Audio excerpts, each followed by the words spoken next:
Hi, everyone. Welcome to Healing the Relationship Between Men and Women. I'm so excited to share this class with you.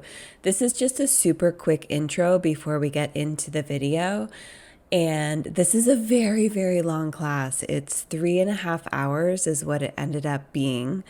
And the file size of this particular video nearly broke my computer. It's a whole story, but there wasn't even enough space on my laptop, and it almost got lost, and I had a whole thing around it. And so the first bit of this video got a little bit mangled, so I'm doing like this quick intro here, but it's actually good because I just want to share this video is a really big one, and I'll explain more on why. But since it's so long, you probably don't want to just, watch it all in one go. It's probably beneficial to, pause halfway through or whatever you need to do.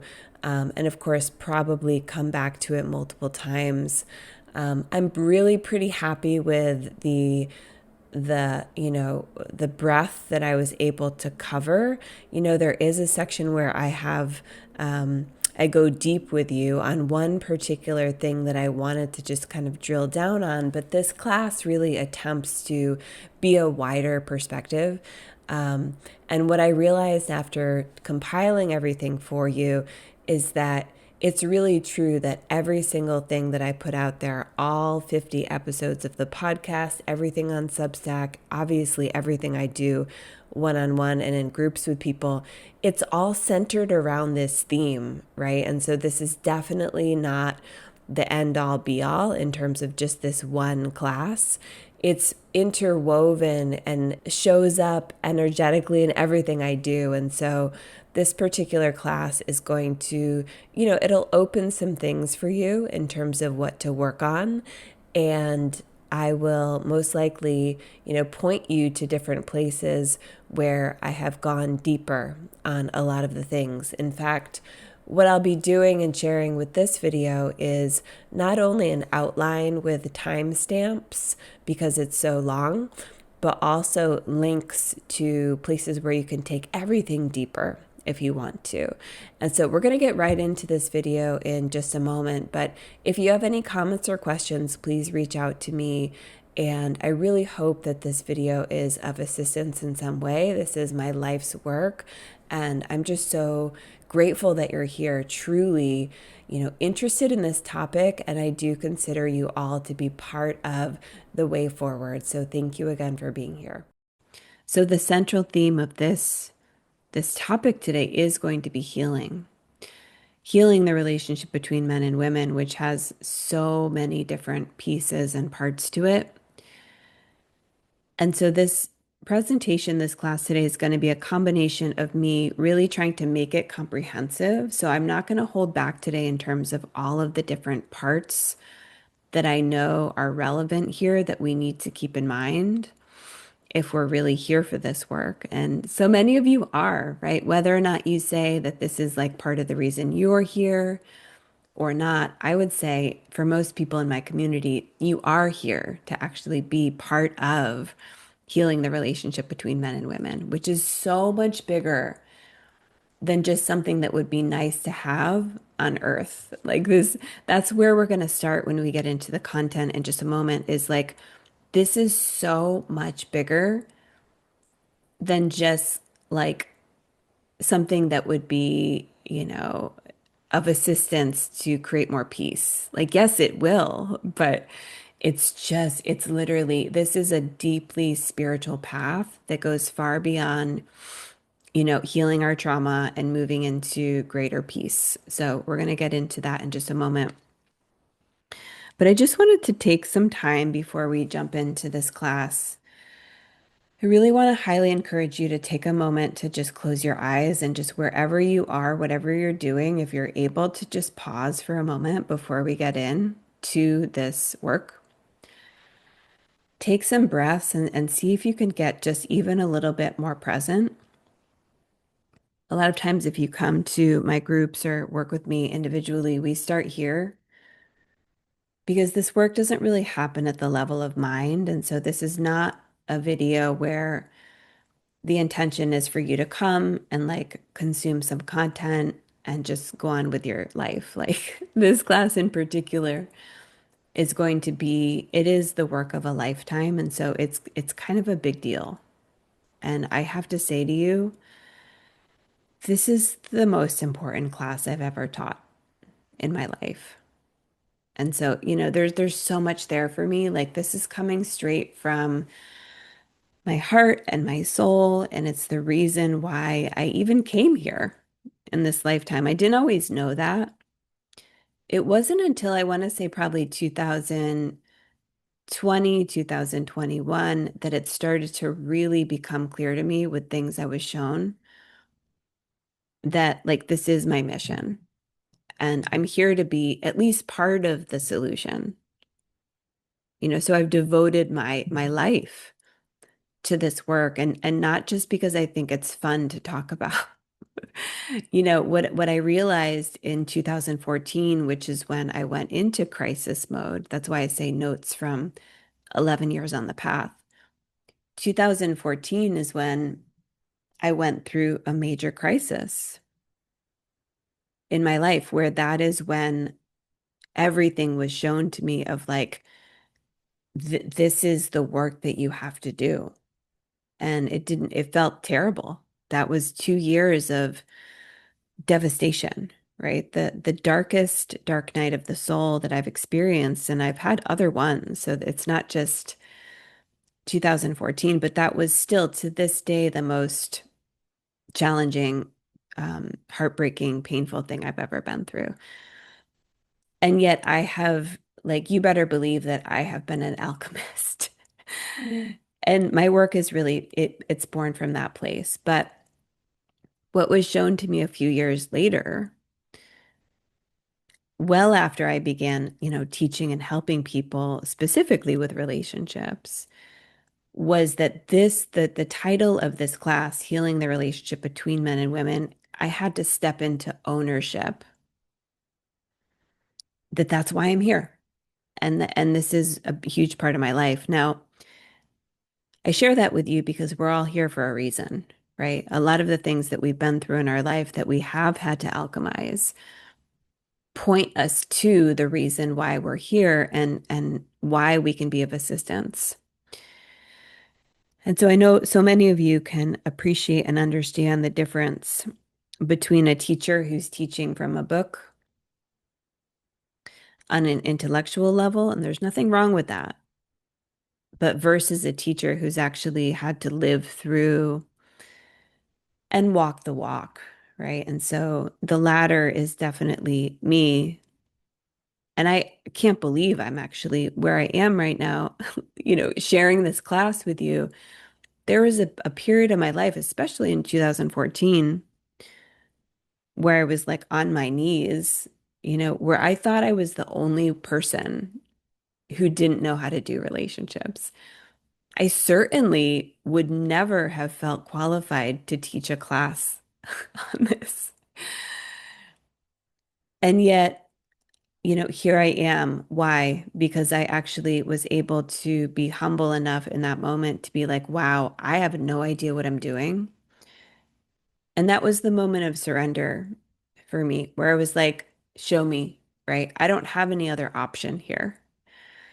It's the moment, of surrender when so many of us know that, like, when you go through something like that,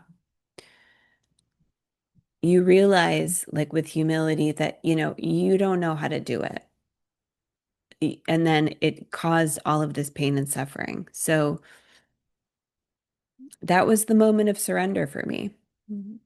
And it's truly been for me 11 years of obsessive shadow work because of the pain and the suffering of that time of my life.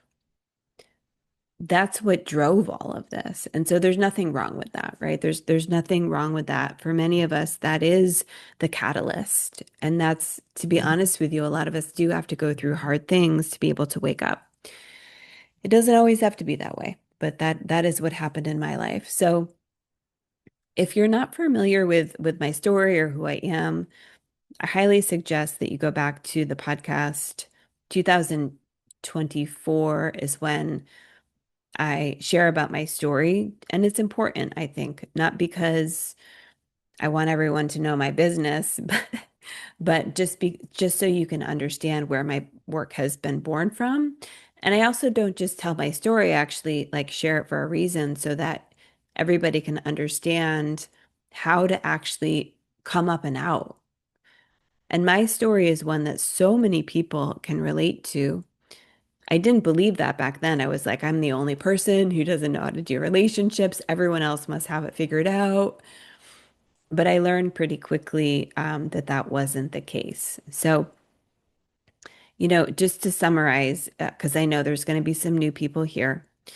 2014 is when my marriage collapsed. We um, ended up going through a really intense period where we did everything that we could to try to save things, but it wasn't able to be salvaged. And it was awful and painful. And divorce was never an option for me. Never an option for me. I was willing to stay in that miserable until my last day, but that's not how it ended up playing out. And so total, we were together almost 20 years, so that's quite a long time. And so to just put it briefly, my lessons when it comes to romantic relationships and the relationship between men and women have been center stage since that time in a conscious way. So what I mean by that is that it became really clear to me that I had major work to do. And I had to step up to the plate and do it. So this work is really coming from my own personal lived experience, but then also because I've been working with people since 2011 as a psychologist, both individually and in groups, I also have that added benefit of the professional experience, and it was in 2017 where I really had come up and out from the dark night. And certainly that feels like a long time ago, but after 3 years of that, major healing, major healing. I was in a place of more readiness to be able to start to help other people, and I didn't even actually choose it. People started to come to me for assistance with relationships. Now, again, I was already working as a psychologist with people, but in a very general way, like working with everybody on everything. But 2017 was when it started to become a little more clear that maybe there's something here in terms of like maybe this is part of the bigger reason why I'm here and what I meant to teach people. And so at the beginning stages, it was very humble. I was the people who are coming to me were the women that were coming to my women's circles. I had started to run women's circles in my home in this room actually that I'm sitting in. And I was very humble and open with where I was at. And women started to just come to me for support because that was really important for me to see that, like, wow, I'm not the only one who's having struggles here. And actually, maybe just me being vulnerable and sharing a little bit of my story and what I've learned so far, which at that point, compared to what I know now, it was the beginning stages of me figuring out some of the keys. But, people were desperate for support. And so the women started to come to me back then. And so to this day, now we're in 2025. Today is Sunday, December 7th, 2025. This particular mission is unfolding. This is not the first time I've taught this class. It's actually the second time, and it won't be the last because as I continue to heal and grow and evolve, and I'm shown more things by the thing that knows better than me, that has led me from the beginning, this class will continue to grow and evolve. And so just take a moment to settle in here. You can certainly listen to this class at any point, right? Maybe you're doing other things, etc. But the more present that you are with this work, the better, I would say. It's not going to be one and done, so you're not going to just watch this one time and everything's going to be fixed. This is the work of a lifetime. I'll expand more on what I mean by that, but this is not going to happen overnight. There's a couple things that we have to hold here. First of all, I'm actually giving you huge keys and true wisdom that has been gifted to me from my heart to yours, that maybe there's going to be new things in here that will feel like breakthroughs for you. For those of you who have been around for a while, there's going to be new stuff, but then there's also going to be repetition of things I've already talked about before, which is okay, because bringing us back down to the foundational stuff is critical as well. Even for me to have to touch back into the foundational stuff, we certainly can't skip that step. So even in this presentation today, we'll be kind of like, it's going to run the gamut from really foundational stuff all the way to like the heights of why this work is important. So it's going to be pretty vast. You know, the depth that we can go here is really incredible. It's wide and it's also really deep. And I'm not going to be able to go deep on every single puzzle piece, but there is one area in particular I do want to really focus on that I haven't up to this point covered in depth. I do in my one-on-one work with people, but I haven't really taught it in sort of a broader way to the public. So we're going to get to that and we're going to sort of drill down on that. And the different puzzle pieces too that I don't have time today to go in depth with. Rest assured, I already have created a lot of content and resources for you that I'll point you to. Because this one's a little bit of a rabbit hole. It's a vast topic.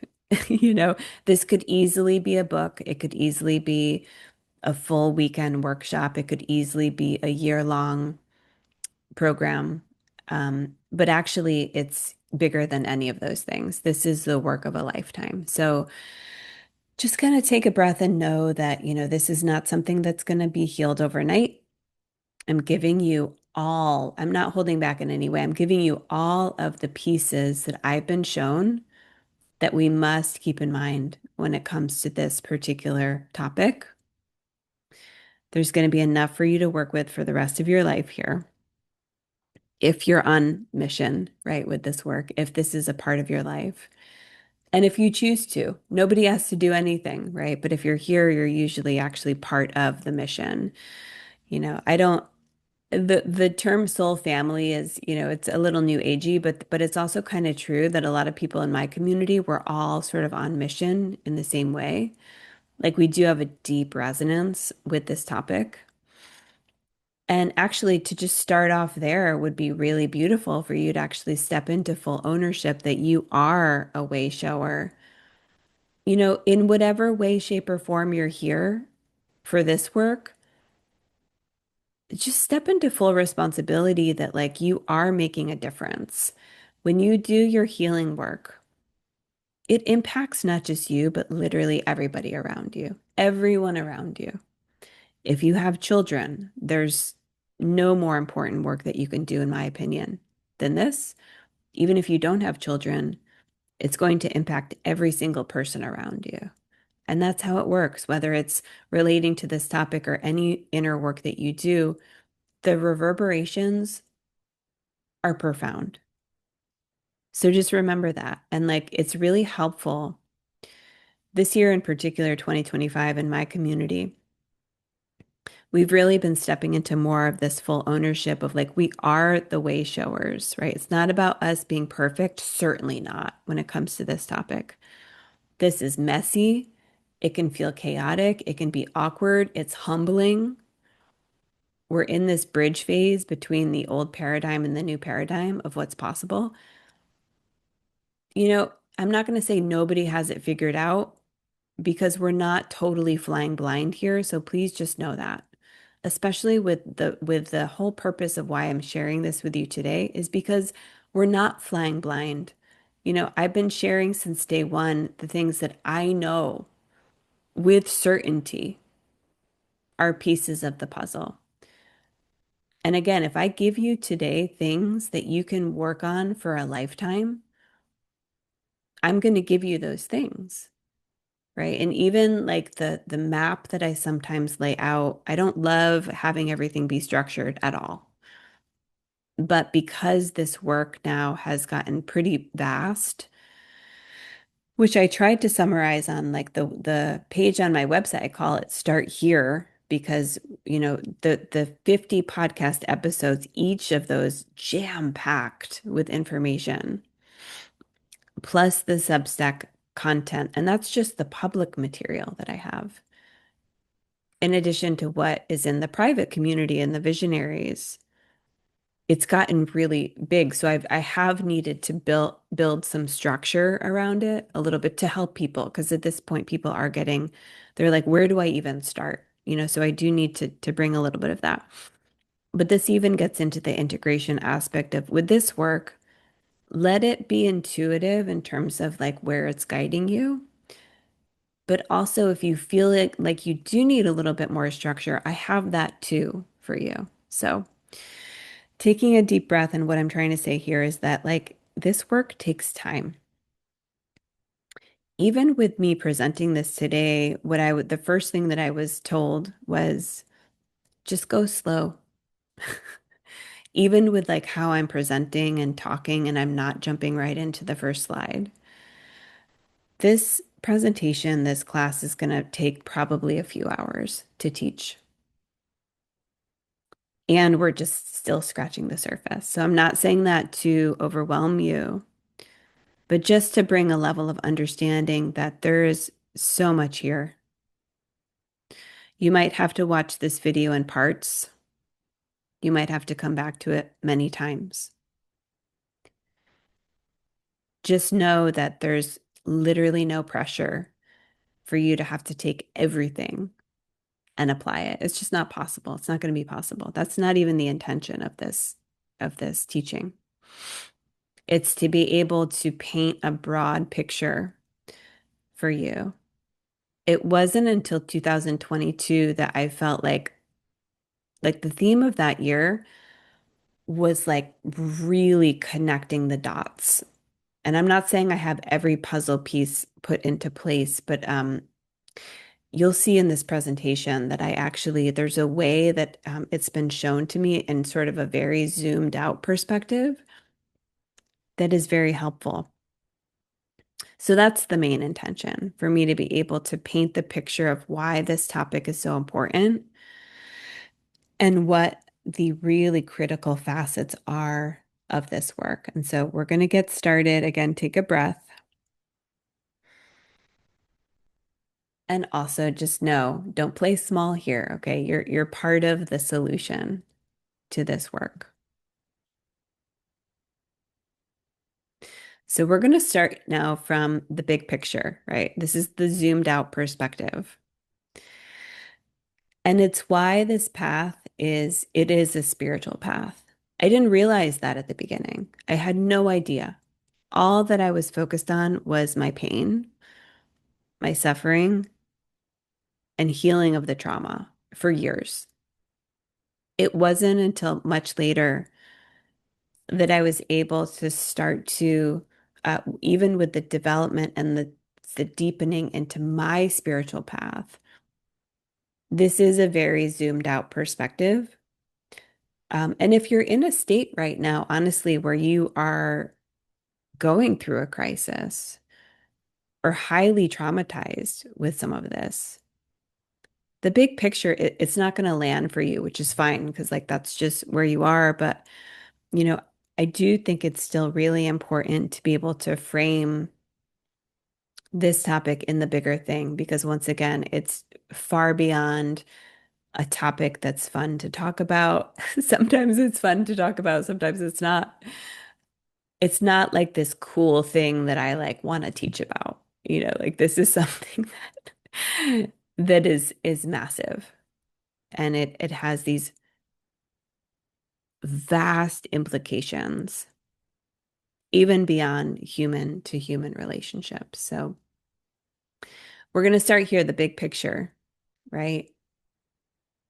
So yin and yang hold together the fabric of the universe. Neither of these things can exist in isolation, right? So you can't actually have only yin or only yang. It's just these are these universal truths that we know about, right? You can't have light without dark. Like that they can't exist, right, separately from each other. So in this presentation, you might hear me using the phrases yin and yang because we're talking about healing the relationship between men and women. I'll also be talking about the polarities of masculine and feminine quite a bit. But don't forget that like we're going to sort of oscillate back and forth between the bigger thing, which is polarity even beyond masculine, feminine. We're going to touch upon the polarity of the conscious and the unconscious, light and dark, man, woman, masculine, feminine, the ascent and the descent, right? All of these polarities correspond to each other and they don't live in isolation. So, although we will be focusing quite a bit on men and women and masculine, feminine, we need to really pull back into the bigger thing here, which really has to do with polarity, right? And working with these polarities towards union and integration ultimately. That's the bigger spiritual ask for us. I'm going to really get into that in a moment if you don't know what that means. And it also has to do with these ideas, like I'll just go down here for a second. Duality and non-duality are both truths. Polarity and union are both truths. Differences and oneness are both truths. We have to start here. And even if some of this isn't making sense, just allow yourself to open to whatever is meant to come through right now. And we're going to bring it down to the ground level. But this is where I have to start just so you can get a taste. Some of you already know this already, everything that I'm going to say. And some of you, it's going to be new. But this is far beyond the relationship between men and women. This has to do with a very incredible, it has to do with divine union and it's high in the truest sense of what that means, which is not a romantic relationship between men and women. Divine union has to do with the unification of the human and the God self. So it basically has to do with this idea of taking polarities, these seeming differences, and bringing them together and merging them into oneness or wholeness. That's why this idea of wholeness is like not a small thing. When people talk about ideas of balance, homeostasis, wholeness, many people don't understand the depth of what that actually means, and that's okay. I didn't, 10 years ago. I'm still like profoundly blown away by working with polarity towards union. By the way, polarity integration is basically another way of saying that. How do we take these seeming differences of yin and yang and bring them together in union for balance and wholeness? So it's just massive, right? And so my spiritual orientation, although I've studied all of the different spiritual paths, Eastern and Western, some, more in depth than others. So I have a broader understanding of both sides, East and West, which are also polarities, by the way. My primary orientation has to do with the Western mystery tradition or the Western esoteric tradition. And so even the term divine union it comes from the more esoteric Christian side of things. I'm not Christian in terms of the organized religion version of that. I'm always open about that with people.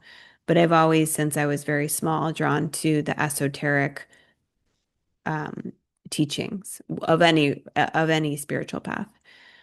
Because for me, for whatever reason, early on, I knew that the esoteric version was closer to truth with a capital T, because the exoteric version and organized religion is corrupted usually by man, by humans, intentionally and unintentionally. So for me, always the esoteric version. I'm not going to say it's 100% pure or clean, but it's just closer. It's closer to the truth. So that's my orientation. Taoism, in terms of talking about yin and yang, was also a very early important influence on me as well. So yin and yang hold together the fabric of the universe. By the way, this goes beyond just Earth.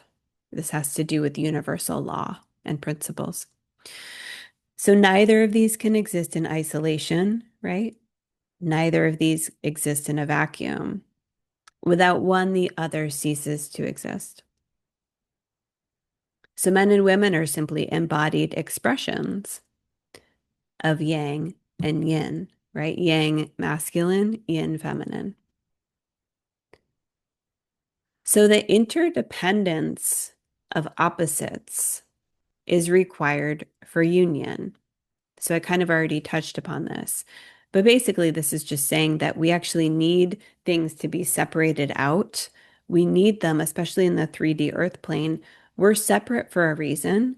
Polarity is the law of the land here for a reason, because we need these two separate ingredients to be able to merge them together. Otherwise, if we don't have the polarities, if we don't have duality and everything is just, there's a million genders, for example, you don't actually have the two polarities that are required for union. And so essentially what I'm saying is that we need each other as men and women. We need the separation of the masculine feminine. And then we move towards union. There was a podcast episode that I did recently,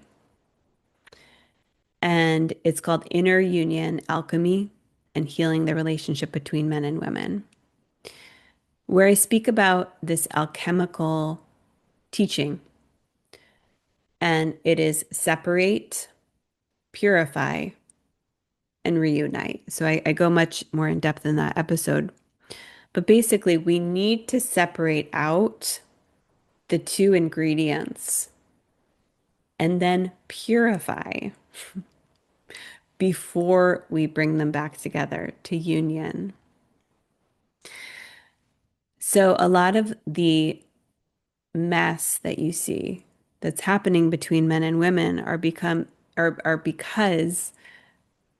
the unpurified version of the masculine and the feminine, or you can say the shadow forms of both, are coming into union and creating the shadow union that is now creating the state of the world. So basically, unhealed men and unhealed women are coming together. We know this. I mean, this is the story of our lives, of what we saw in our parents. And so basically, that's what's happening, until you do your shadow work, until you do your healing, that continues on. It's not like it just stops at some point and you're done.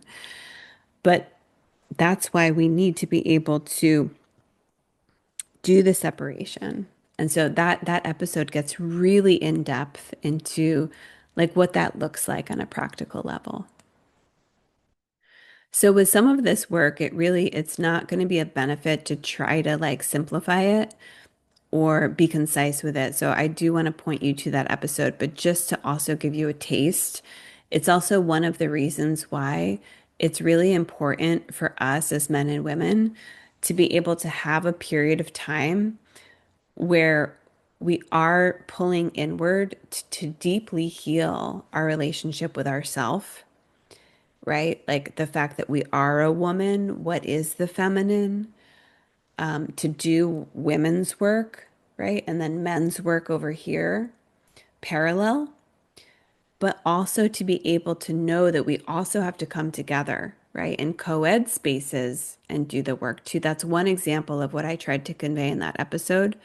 It's also why, for me, I had to deeply turn towards healing my relationship with my feminine for years before I was able to actually integrate in my masculine side.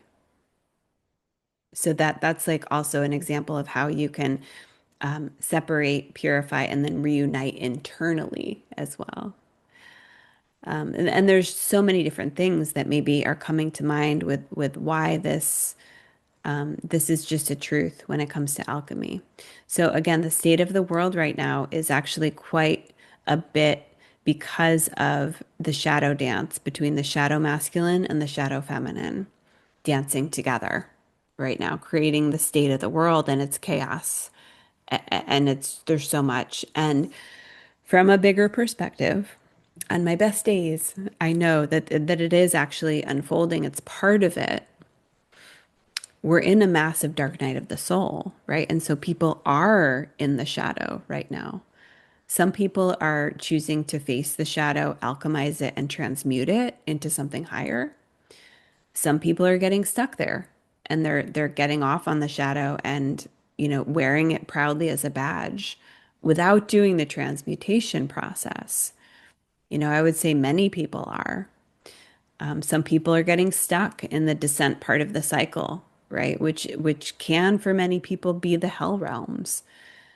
So there's lots to say about this. I know we're kind of going deep right off the bat. If you know my work, I've spoken about some of this before, though.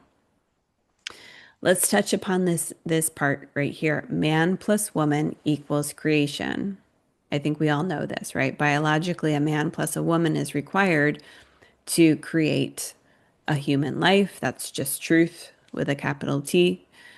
But it also, beyond the literal, beyond the biological, there's also the masculine and the feminine are required for creation. Beyond the literal creation of a baby, both of these are required for creation. And so the feminine is not creation, the masculine is not creation. The feminine and the masculine together is creation. This is another universal law. You cannot create anything if you don't have both, right? And so, like, just in a very general way here, let me give you an example. If we think about the feminine as the nonlinear realms of the unconscious, of the imaginal realms, of even the side of us that gets the divine, wisdom, we're receptive, right? And the divine wisdom comes in. The masculine side of it is then, okay, I hear, right? I get the message, and what are you going to do with it? The masculine is the carries it forward and takes divinely inspired action. And that's the only way that anything gets created. You have to do something with it. The artist who's creating great works of art, the thing comes through them and they have to actually pick up the paintbrush and put it on a canvas. So you can't have one without the other, right? One without the other is inert. So simply put, we need each other, and this is by design. I spoke a little bit about why duality and non-duality are both truths, and it continues to really like perplex me for why people can't understand this, because there is, many of you know, on the spiritual path there's like there's like this split. We live in the 3D world, right? As I said before, it's not a mistake or an accident. We can't jump to we are all one here because we're different for a reason. I came to this planet different from my son, my partner, right? For a reason, right? Relationships are everything because they're vehicles for us to evolve spiritually and psychologically. I cannot actually do my inner work to completion if I don't have the relationship to be able to show me my blind spots. And neither can you, and neither can anybody. This is the spiritual purpose of relationships, is for us to be able to have all of our stuff stirred up so that we can actually look at it and see it, to be able to heal it and to be able to grow from that place. If I was trying to do my spiritual and psychological work in a cave by myself in isolation, that stuff isn't going to be shown to me. I don't actually know another way that that can happen. This is why I think we're realizing right now that the balancing between the masculine and feminine spiritual paths, the more masculine paths did try to go in isolation. They did try to go meditate in a cave.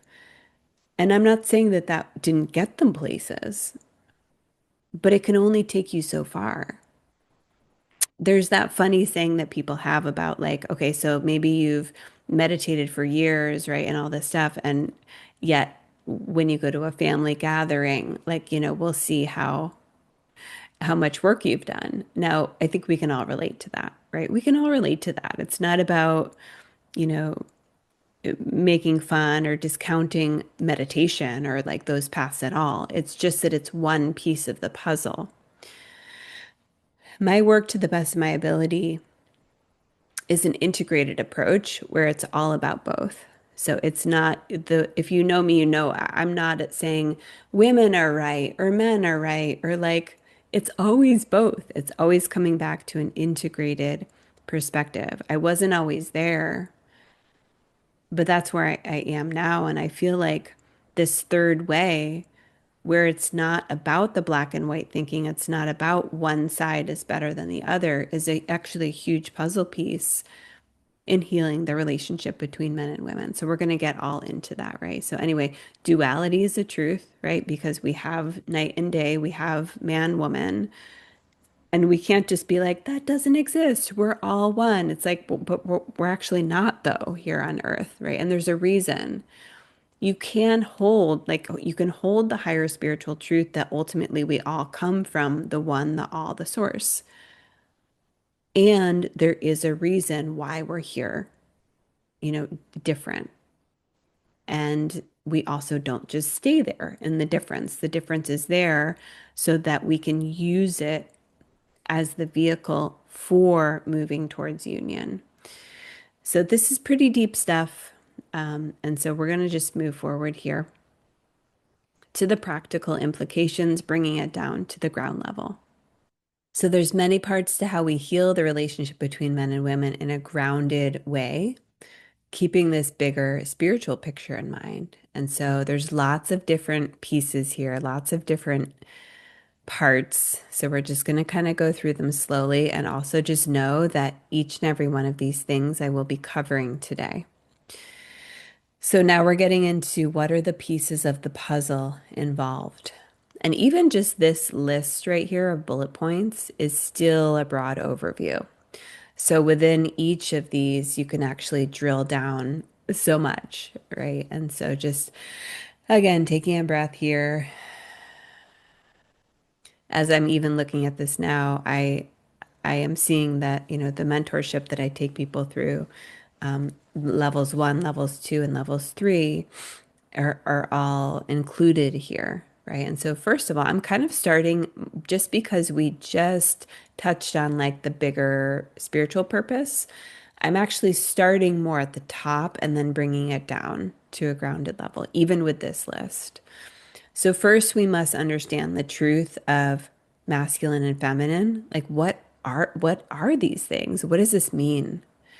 And oftentimes when I teach about these, and I'm still on the path with each and every one of you, right? As I go deeper into this work, there's more and more layers, which is like there's an infinite amount. It feels like an infinite amount of layers here. But oftentimes when I think about really understanding the masculine and the feminine, there's so much out there right now on social media, et cetera, of people talking quite a bit about this. Some of it's good, some of it's really not good. I mean, some of it's way off, to be honest with you.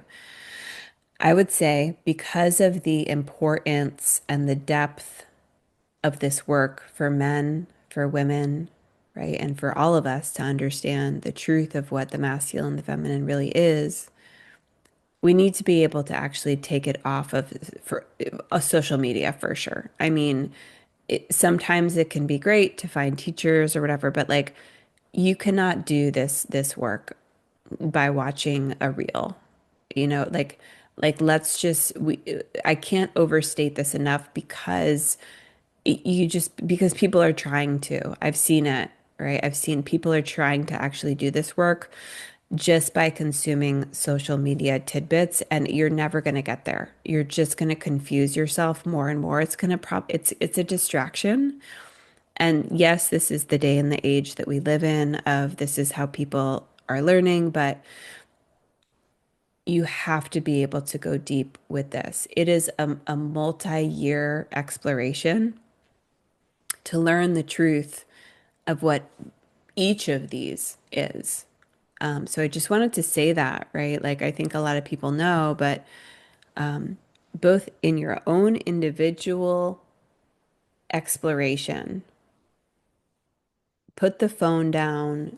Some of it can be helpful, but mostly you're going to have to put the phone down and you're going to actually have to go in and live and try to embody and make mistakes and go down the path that's messy. If you're lucky, you'll find a really good mentor or teacher who lives and embodies it. And that has been a critical part for me. And just know that like even the best of the teachers out there are still humans. So we're in this period where it can be we also can't give too much of our power away to other people. It's been a critical part for me to have people that I trust supporting me 100%. And ultimately, we just have to watch, right? That we don't put people on pedestals. That's a whole conversation. But, the first thing is that we have to understand what are we even talking about when we talk about the feminine and the masculine? Like, do you even know? Right? I mean, I'm still uncovering layers. I know for me, there's been some clarity that has come through, and I'm going to talk about this in particular about where I'm at in my understanding, and it goes beyond just like what my opinions are. I mean, I hope that you can understand that from my work. This has to do with like quite a bit of understanding of universal law and things that are actually not debatable. That was one of the huge turning points when I stumbled upon natural law, aka universal law, to understand and anchor some of this into being able to live it in a more definitive way. And they're huge puzzle pieces. So we're going to get into masculine and feminine. A lot of times when I talk about it, I frame it in terms of we don't just talk about masculine and feminine. We have to understand the shadow versions of each. You could also call those the toxic versions. You can call them the immature versions. It's just a truth of what they are. It's running all over the place right now in our world. Up to like what's the healthy balanced version of both of those? What does that look like? And then all the way to the top, the truly the highest, most exalted, purest, divine forms of each. This is a major, major exploration. And with lots of love and compassion, what I'll say is that there's a lot of people who are calling themselves divine feminine, divine masculine, like beings or whatever. We are far from that right now.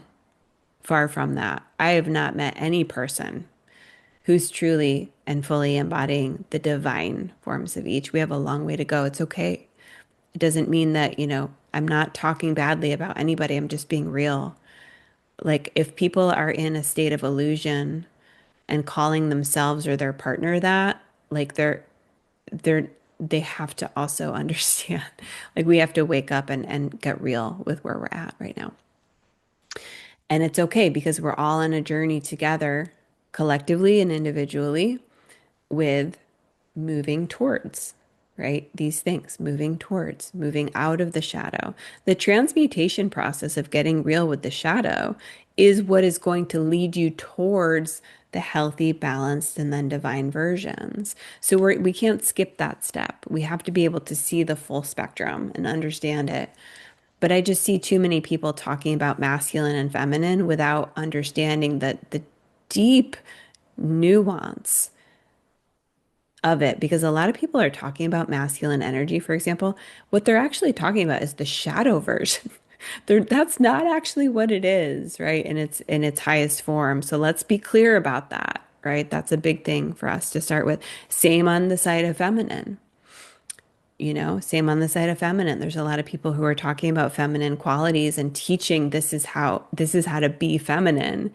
And they're teaching women how to actually run shadow feminine qualities. So for me, that's going to just perpetuate the state of affairs unless we're actually clear. So that's where we have to start when it comes to understanding these two energies. We also have to understand the true purpose of relationships. I already touched upon this a little bit, but relationships are not here to just be something that's fun or nice to have.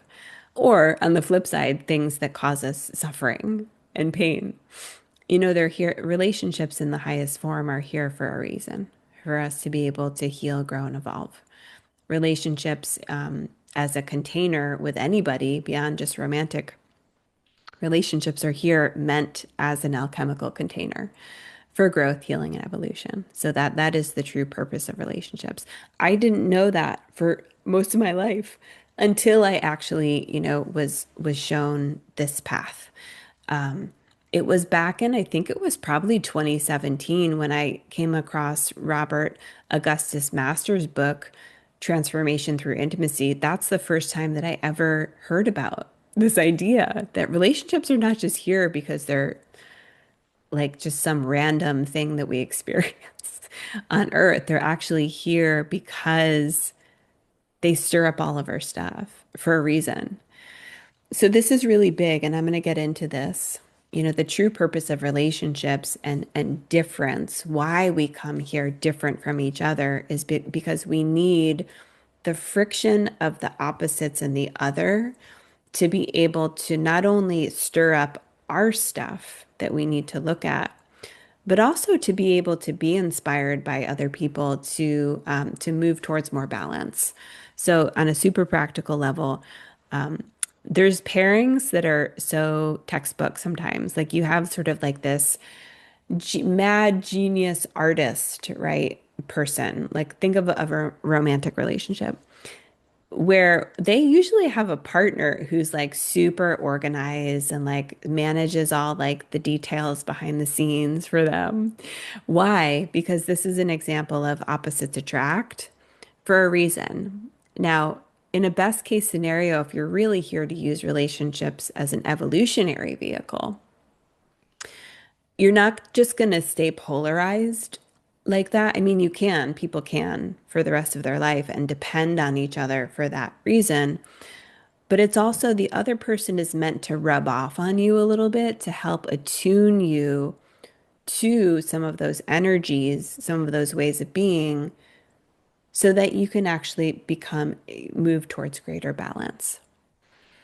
So this is part of the bigger reason why masculine and feminine are coming together, not just so that each person can stay fervently in 100% masculine, 100% feminine, the way that some of the polarity dogma teaches us.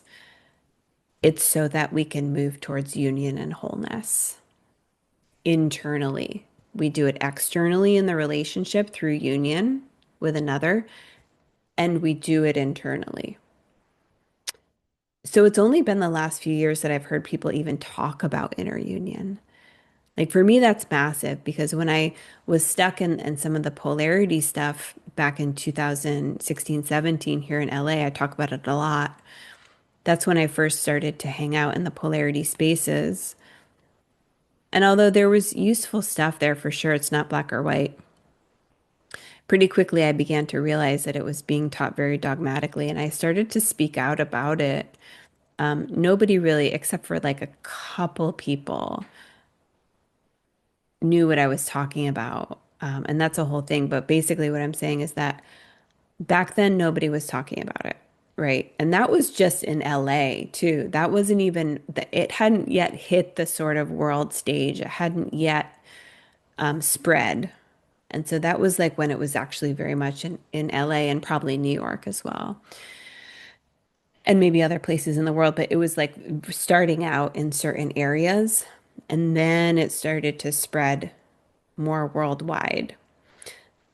So back then I was seeing it, right? And it's just now recently that I'm hearing people talk about inner union, which is a huge part of it.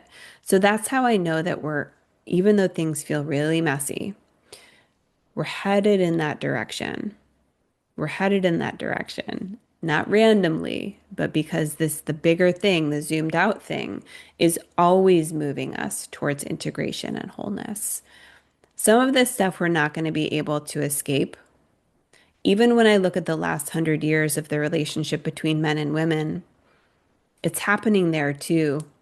We're going to get into a little bit of that and why feminism isn't out. Like, there's so much stuff that gets thrown around nowadays about feminism.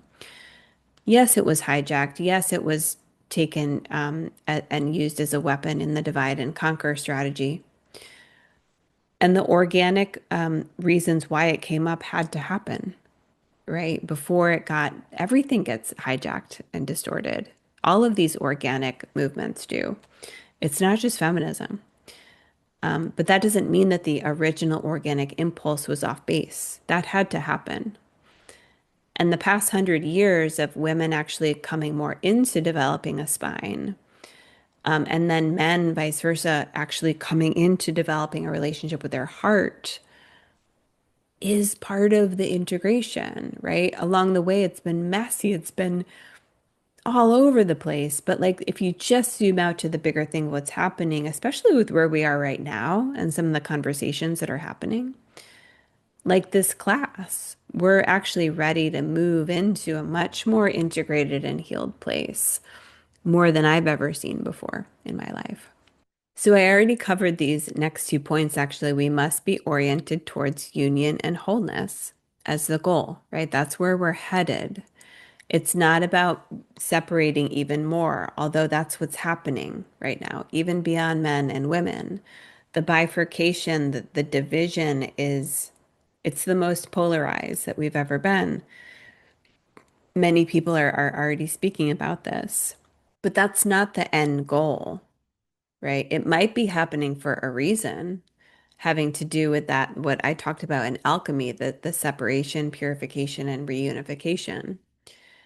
However, there's also the divide and conquer strategy that it's the oldest trick in the book, right? If we're divided, then we're weakened, right? It's really only towards union and coming together as true partners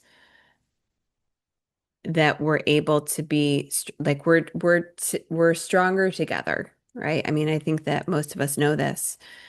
So the only reason why I get into some of this stuff about some of the powers that be and all of that is because it's really helpful to know that this stuff is alive and well. The divide and conquer strategy, whether it's men and women or any other groups, is, I mean, it's clearly the strategy's working, right? The strategy's working. So I don't want to actually be part of that, right? I'm not the one who's going to be playing into that game. And it's helpful to just be aware of it because once you can be aware of it, it can give you more fuel and motivation to be like, I'm not going to play that game, right? Like, I don't want to be used as a pawn in this. And it's just so clear. Some of this stuff is just so in your face. Not everybody sees it, but like the way that some of these things play out is so playbook. It's so textbook. And once you start to see some of these strategies the powers that be are using, it's just becomes almost laughable, so that you can understand. So then why are they doing this, right? To make people weakened. But it goes beyond just also like the masses and sort of managing the masses to make them easier to control. It goes beyond that because this is the union path is the path to spiritual enlightenment. This is the path towards wholeness, integration, polarity integration, divine union, the return to source. This is the spiritual purpose, far beyond just, making the masses weaker. So I hope that you can understand the powers that be all know this.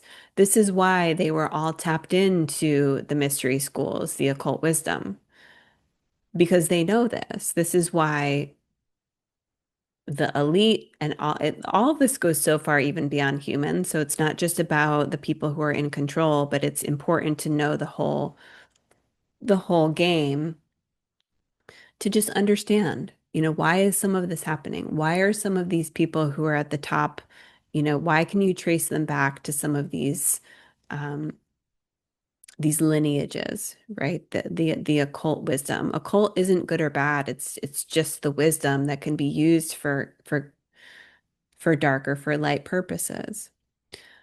And so I also talk about this one as well. This has to do with inner union. We must turn towards ourselves and see how we are carrying these energies. I'm talking about how we are carrying masculine and feminine internally. And then to be able to do the healing, the transmutation, the facing of our shadows to evolve internally towards the higher expression of each of them, towards inner union. This is big work, right? And so in the mentorship, this is really level 3. But people are already starting to do this as well, whether they even call it this or not. And so part of this includes healing any mother and father wounds. That's something that we're going to really dive deep into. So, like I said at the beginning, I don't have time in this presentation to take each puzzle piece and really go deep. But the mother and the father wounds, I will be drilling down into this one. And of course, part of this whole thing also includes unpacking our relationship patterns, our subconscious programming, conditioning, and trauma. So we know that the subconscious is what really rules the show in our life. Only 5% of our reality is created from our conscious mind of what we think we know or what we think we want. 95% of our reality is shaped and driven by the unconscious. This is why it's critical to do shadow work. This is the definition of shadow work, is to be able to turn towards the unconscious to see what's really running the show in our life, right? It takes a lot of courage, and a lot of us are actually forced into that work because we don't want to look and see, and that's okay. That's how it happens sometimes. But when Gurdjieff said, he has that quote about like seeing the horror of the situation or the terror of the situation. He's talking about this. He's talking about turning towards the subconscious and seeing with clear eyes what's really going on in your life. It's not pretty. But also, it's not just all hard stuff. There's also pure gold in the shadow as well. The shadow is very, it's a vast landscape. It doesn't just include our trauma and like negative sort of programming. It includes everything, and not all patterning and programming is bad either. Some of it's great. And it's just us, it's for us to unpack this stuff to see what do we want to keep running that has been useful and what's not serving us. And so a big part of the puzzle for the way I teach it and see it is developing secure attachment and freeing ourselves from codependency. These are two major themes when it comes to foundational ground level 1 work. This is in the mentorship. This is where many of us start. We have to start here because it provides that secure base. And so we can talk about this other stuff all day long, and it's important to be able to like have all of the different pieces of the terrain to be able to understand like the full map. But none of this stuff is really going to stick if we actually try to stick it on a foundation that's non-existent or wobbly. So I see a lot of people spending time on maybe the masculine feminine stuff, which is it's fine. People can go wherever they want to go. But I see a lot of people trying to work at the higher levels of even like highly spiritual partnership, and they are missing the foundational parts, which is that if you don't have secure attachment, your base that you're trying to build on top of is totally shaky. And what happened in my life and many people that I work with, and also, people close to me, is that everything's going to collapse if it's not built on a strong foundation. So when I talk about level one, that's where we really heal our attachment style to move into secure attachment. I just wanted to pause on this for a moment because I still do see that a lot of people who maybe they even specialize in teaching about attachment style, 99% of those teachers are teaching it in a way such that they're not actually causing you to develop secure attachment. They're having you know yourself and what your attachment style is, and to wear that as a fixed identity, and then to sort of have everyone in your life, you know, dance around like what you need there. This is such a big topic. I'm not saying that some of that can't be useful. I mean, it's good to be able to know where you're at, but attachment style is fluid and it's a snapshot of where you're currently at based on your childhood trauma and conditioning. And all that is a relationship wound, and that can be healed and it should be healed. This is where we start. So if I'm only focusing on attachment style with one of my clients, I have seen with targeted focus, of course, it depends on people and their level of trauma, but with targeted focus, on average, 3 to 6 months of really targeted healing, and you will step into secure attachment in your life. It absolutely can happen. Absolutely can happen. And that's why I often say make secure attachment your North Star. Attachment style and then codependency, these can be very like basic. Sometimes they say they're not like sexy, right? It's not like super sexy like some of like the really highly spiritual stuff, and but it's ground level work that like we just can't actually escape. So many times in my own life of healing my relationship stuff, I've been humbled time and time again to come back to the foundation. So we can't skip this step. We just have to. It's just part of it. I haven't seen anyone that's been able to escape this part. And the way also that I share about, healing attachment style and freeing ourselves from codependency, there's actually deeply spiritual tie-ins there to all of that. Because even though it might seem super basic and like super like grounded psychology, it's actually deeply spiritual. So I have two teaching videos, one on developing secure attachment and then another one on freeing ourselves from codependency. So I'm not going to go super deep in this presentation with that, but I have two videos that you can go to in terms of those teachings. So foundational relationship skills such as developing healthy self-love, open-hearted, clear communication, boundaries, reciprocity, and navigating conflict are key. Each and every one of these is big. So I don't really want to smash them into one sentence here, but this is all comprising that level one, that foundational aspect that I work on with people. And so healthy self-love, we all know that our ability to love and respect ourselves is, where so much kind of flows from. And if we don't love ourselves and if we don't respect ourselves, then that can set us up for a lot of trouble in relationships. And even just knowing that truth can be helpful, but a lot of people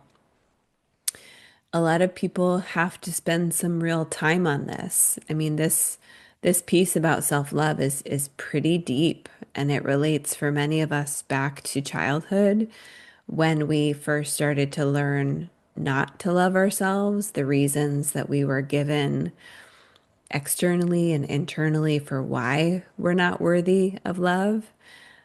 It's so deep, right? And so it goes, this is really the heart and the soul of so much inner work that we have to do. And I just say that here because it goes far beyond just, you know, doing certain things to like take better care of ourselves or whatever, however, self-love has been watered down. And it's good that we're talking about it collectively and like on social media, but the real work to really love yourself is pretty deep. And all these other pieces too, right? These are big pieces of the puzzle. Each and every one of them I could drill down. And this is the real practical, nitty-gritty work that I do with people, depending on the levels of what is needed when people come to me for this healing work and for this expansion work and relationships. We're all unique in terms of where we need to spend our time.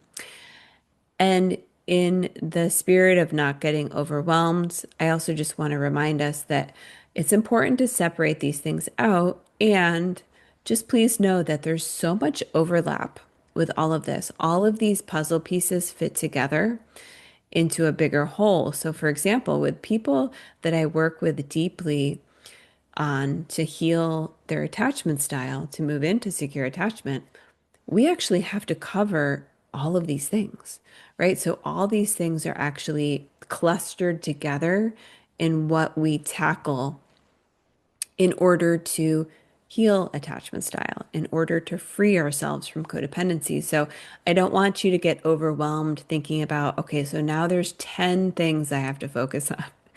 Please just know that it's helpful to be able to separate them out into the different facets, but just know that there's so much overlap.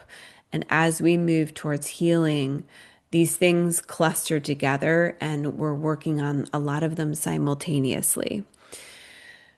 So, a couple more things here, and don't forget, this is really like the super broad overview of this work. So there's a lot of information in this slide. I understand it's dense, but it is that really kind of zoomed out overview.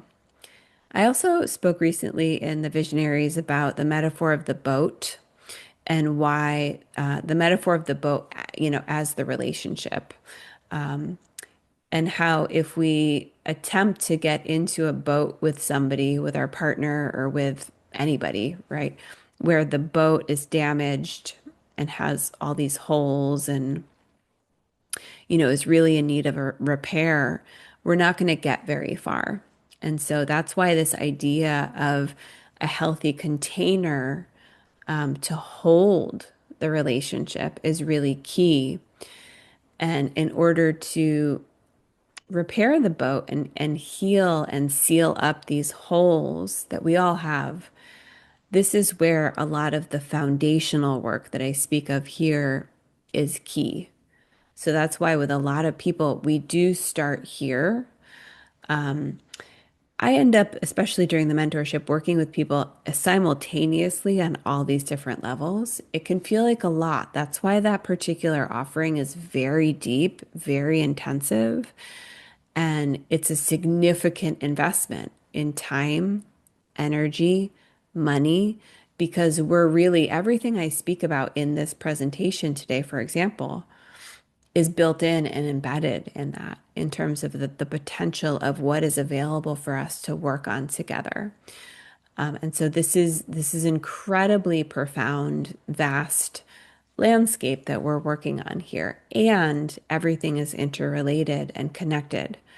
So speaking about the container, right? The container of my bigger work, which is actually kind of this presentation, covers a lot of things. And so that's also why like we can't necessarily skip certain things, because if there's certain areas along the way that we don't tend to, we're going to have to tend to them eventually. So that's why in this presentation, I'm trying to literally not holding back any keys or different facets that I have seen are necessary on this path, right? So that we can, at whatever point it comes, it makes sense for us on the journey. We're able to tend to those things. Life will organically bring us to a lot of these places, which is really good. But sometimes, depending on our level of being awake and aware to see the signs, to see the opportunities that life's trying to present to us.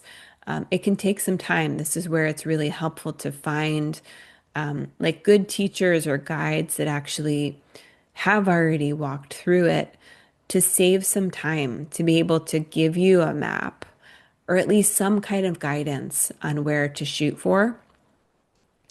And I heard someone speak about this recently. It was really beautiful. It really landed for me, which is that like with the speed that which humanity is being asked to evolve and heal right now, because we know that like some of this stuff it's getting to, well, I'm going to say it's beyond the level of it being urgent.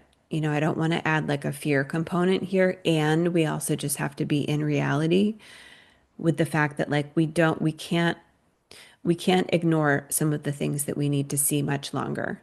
Like we have to step up to the plate. I know people in my community are already doing this, but it's on some levels, it's kind of like this is like the final hour where we really need to be able to see and just really be able to show the bigger thing that okay, I'm here, right? Show me the next best step.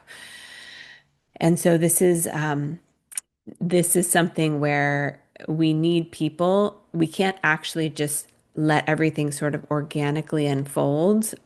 I'm trying to make a point here such that people who maybe have some keys and have some maps for us are essential right now because we don't have all of the time in the world anymore to let this kind of organically unfold over time. There's a beauty in that. And if things were maybe a little bit slowed down, that would be the case. So anyway, for me, it's actually, I can't really hold this information any longer because it's time now. It's time for us to really be clear on what we do know in terms of the way forward, so that we can start to move in that direction, right? So this last point before we're going to move on is really just the acknowledgement that where we stand right now in the relationship between men and women, the truth of it is that harm and trauma has been done on both sides, right? Exists on both sides.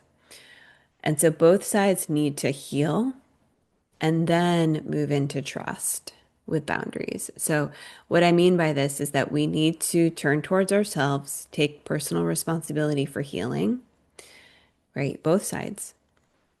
And also to be able to move into trust. And so, what happens for both sides when we have trauma is that there can be a level of anger and mistrust. And sometimes we overcorrect and overprotect, such that we have this idea that all men are bad or all women are bad. And, I have compassion for why that can happen. But when we turn towards ourselves, take responsibility for healing, and to know that ultimately not all men are bad, not all women are bad, right? Some people are, some people have caused harm. And we get to move towards healing and towards trusting each other more and more, which depends on people healing on both sides, by the way. So we're not going to be able to actually move into more trust of each other if people aren't actually doing their work to heal. Because there is a truth on some level to hurt people, right? I have an episode all about that and how that's mostly true, but not always, right? And why it's important to understand how to see that not in a black and white way, but understanding the nuance. That's a podcast episode recently from this year. But anyway, the true aspect of that is that if both sides are traumatized, there's a lashing out that can happen and a blaming, right? That is like we get to keep the fact that we do have to have boundaries with people. But we move into this more nuanced place of like, not all women are bad, not all men are bad, right? I also have to learn how to use my discernment to be able to spot who is healthy and healed and trustworthy for the most part, right? And who's not. And so that's my responsibility to move into more discernment, which is a hard pill to swallow, right? And the reality is that we don't live in a world where we can trust everybody. right? Not everyone is trustworthy. We're not there yet. That's just a reality. And, at the same time, that doesn't mean that we don't trust anybody, right? We have to be able to learn red flags versus green flags. We have to be able to learn about boundaries. And so this is a huge part of the healing on both sides that needs to happen. Just this one piece alone, I did want to just, pause for a moment and say that just this understanding that there is hurt and harm on both sides that needs to be healed can open your heart a little bit wider to compassion and continuing to remind yourself that both sides are hurting doesn't mean it doesn't give people permission slips to continue to act crazy towards each other. That's not true, but it also can just help to understand that most people are trying their best. Not everybody. Um, as long as you can be aware that the person that you're in relationship with, beyond just romantically, but as long as you can see signs and signals from the people that you're in relationships with that they are willing to take ownership, willing to do their inner work to varying degrees, right? Then that's a person that, is a safer person for you to be in relationship with because they're taking responsibility for their side of the street versus somebody that you're in relationship with that has a lot of unhealed stuff that refuses to look at their side of the street. That's probably not someone that you're going to want to be in relationship with. That's just one example of, how to tell the difference between red flags and green flags when it comes to relationships. So trauma healing is definitely part of it. We know that trauma and all of this is like the past 5 years has been a huge part of our collective conversation, how to heal trauma. And for good reason, because it's true. It's true that we're in this massive shadow work phase where people are having to face their stuff and heal it. And trauma healing is huge. It's something that we all need to take responsibility for. And I see sometimes that people get stuck on the side of romanticizing their trauma, not actually kind of wanting to move through it fully so that they come up and out of it. There's a lot of that, right? That I won't get super into right now, but we want to just be in right relationship with the trauma healing to be able to face our stuff because we're truly looking to heal and to be able to come up and out, right? And to be able to use it for healing and growth and not to stay stuck there. Okay. That's a big conversation. Some people truly can get addicted to trauma and suffering and sort of perpetuating that consciously and unconsciously. So we're just going to kind of put that over here to the side. But the truth is that trauma healing is a big part of what we need to do. There is hurt on both sides. Women have been hurt by men, men have been hurt by women. Both men and women, both sides need to take responsibility for any harm that they have caused or created. So that's one part of it. And also take responsibility for healing their own trauma and their wounds, right? So we have to really get clear, how have we participated in creating the hurt and the harm? Huge topic because a lot of times it goes beyond overtly causing harm to people to the more subtle levels of enabling some of this to continue. That I immediately think about the drama triangle and our participation on that, which is a much more covert, subtle level and yet rampant across the board, right? Especially the people on the drama triangle that fall under the victim or the rescuer categories. The persecutor category is sort of the ones who are overtly creating harm. But the other two positions, every position on the triangle enables it to continue. So the drama triangle is huge and a huge part of this. I don't have, that's another thing that we could drill deep, deep into, but I'll just point you to Alchemy of the Heart, which goes deep into the drama triangle and how you can actually transmute each of the three expressions into the higher form. And working with the drama triangle to step off of it and transmute is a massive key in the evolution of humanity and certainly in healing the relationship between men and women. Now, again, I don't want to sort of have it be this separate thing because it is really woven into when we heal from codependency in particular. That topic is really in there. So you can find out more even in the presentation I did called The Trap of Codependency and How to Break Free. That covers the drama triangle. There's a reason why that particular teaching by Cartman is so big, right? That so many people talk about it. It's really, it truly is a key that we need to pay attention to and stepping off of that. And so there's a couple of sides, right, to the trauma healing. We have to just get really clear with humbleness. How have we participated in the either causing explicit harm or enabling the stuff to continue, as well as take responsibility for healing our trauma? That doesn't mean that the initial trauma was our fault. It just means that as adults now, we have to do it. We have to do our healing because no one else is going to do it for us, right? And so all of this stuff, right, whether we've participated in causing the harm or if we don't kind of do our own healing, what that causes, obviously, right, is causes us to not trust each other. It causes us to have a negative view of the other side, consciously or unconsciously. It causes some people to want to lash out and hurt the other side.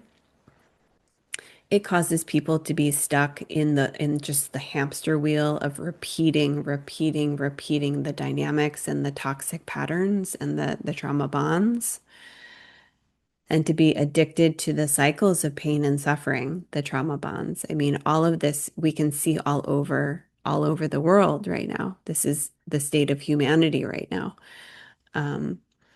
So I just kind of wanted to state the obvious of what happens when we choose not to do our inner work. This is, every action or non-action has a consequence, and so this is what's happening here. People understand this, they know this, which is why they're stepping into taking responsibility for their healing and doing the inner work, right? So there's a really good aspect to the fact that healing is coming up to the forefront with humanity. There's just so much to be said, right? Because then a lot of what we've been talking about in my community this year is that some of us get addicted to finding the next thing wrong, always, always, always. This is only applicable, by the way, to people who truly have years and years and years of true deep inner work under their belts. This does not apply to people who are at the beginning stages, with all due respect. Hopefully that goes without saying, but I'm just saying in my community this year in particular, we're also understanding that we can't always stay in endless shadow work, right? Because that becomes an addiction too. If you truly have years and years under your belt, sometimes it becomes an addiction where you're not able to see the parts of you that are healed. You're not actually able to value how far you've come. You're not able to actually stand in the reality that you actually have a responsibility now with the level of healing you've done to step into leadership and responsibility to be a beacon of light for other people, whether you choose to do it professionally or not. So this is just, the way that we're framing it in our community is like the cycle of descent, which is going down and in and doing your healing work. You can't just stay there. The cycle of descent and ascent, right? The cycles of ascent and descent, light and dark, yin and yang. It's the full cycle. right? You can't actually have one without the other. You have to have both. So this year I really had the uncomfortable realization that I was, this whole presentation is based on 11 years of me doing the work.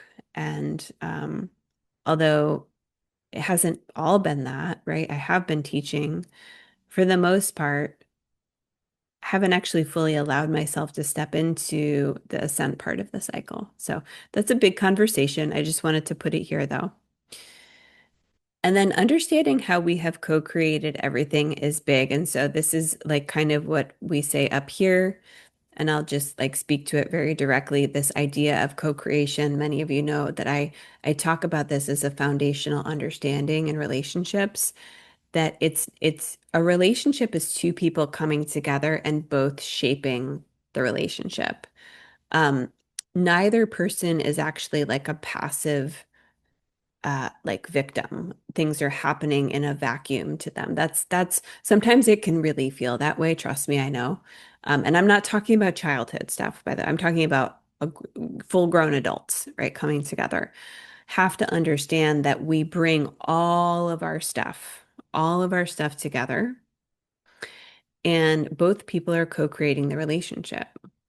It doesn't always seem obvious, but the benefit of this view, which is just a truth, is that it takes a lot of the charge away from immediately jumping to pointing the finger and blaming the other person, that it's 100% their fault, right? And then the other person's doing that to you, right? And so there's finger pointing. It expands that out so that we can actually hold both. The truth is that sometimes, yeah, people are doing things to us that don't feel good, that not that aren't okay, and we have to be able to say no and set a boundary. It's not just all about, oh, we need to always turn to ourselves and see what we're doing. I see some people teaching it like that. This is where we have to hold the nuance of both things, right? The internal and the external. Both of them cause the co-creation. Me and you equally are shaping the thing. When I say equally, I don't mean that literally, like it's not always 50-50.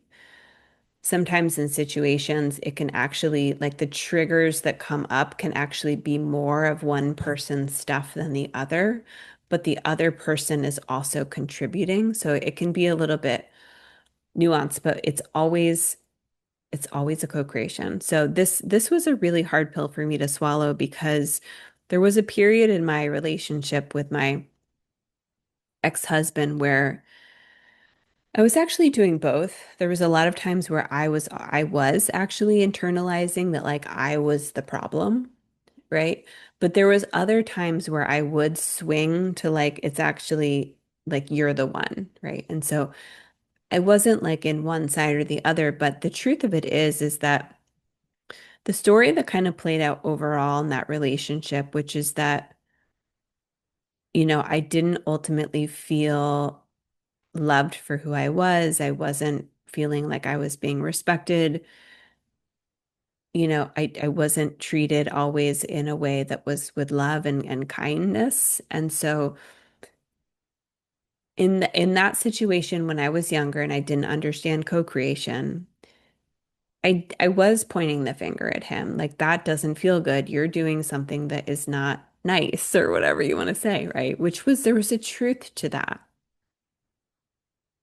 But what I had to own in terms of the co-creation aspect, which like thank God for my therapist at the time.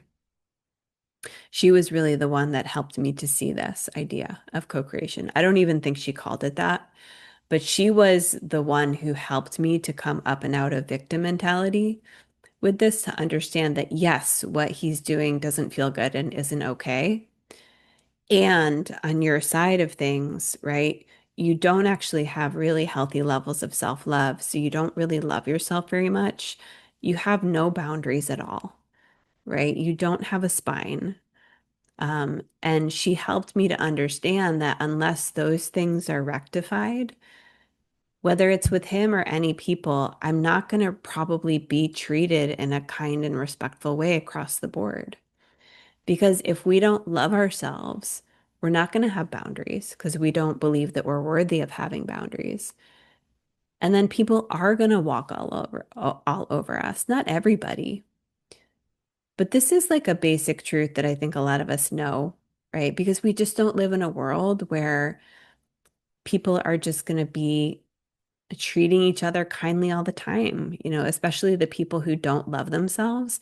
Unfortunately, it's just a reality that those people end up attracting people who are not going to treat them well, right? And then we have to accept that we choose to stay in those relationships with those people and we don't walk away. We don't set boundaries. We stay.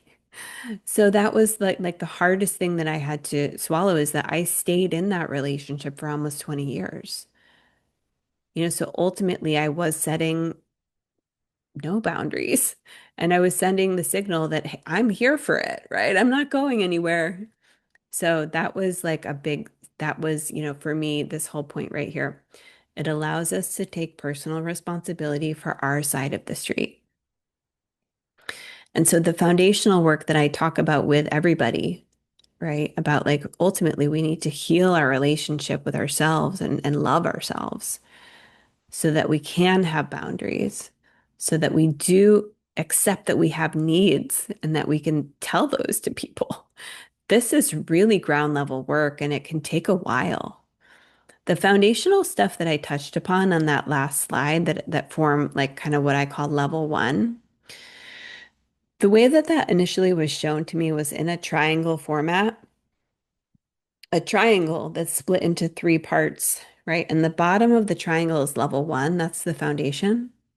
And if you can just visualize that for a moment, right? A triangle that's split into three parts. The bottom part of the triangle is the biggest part.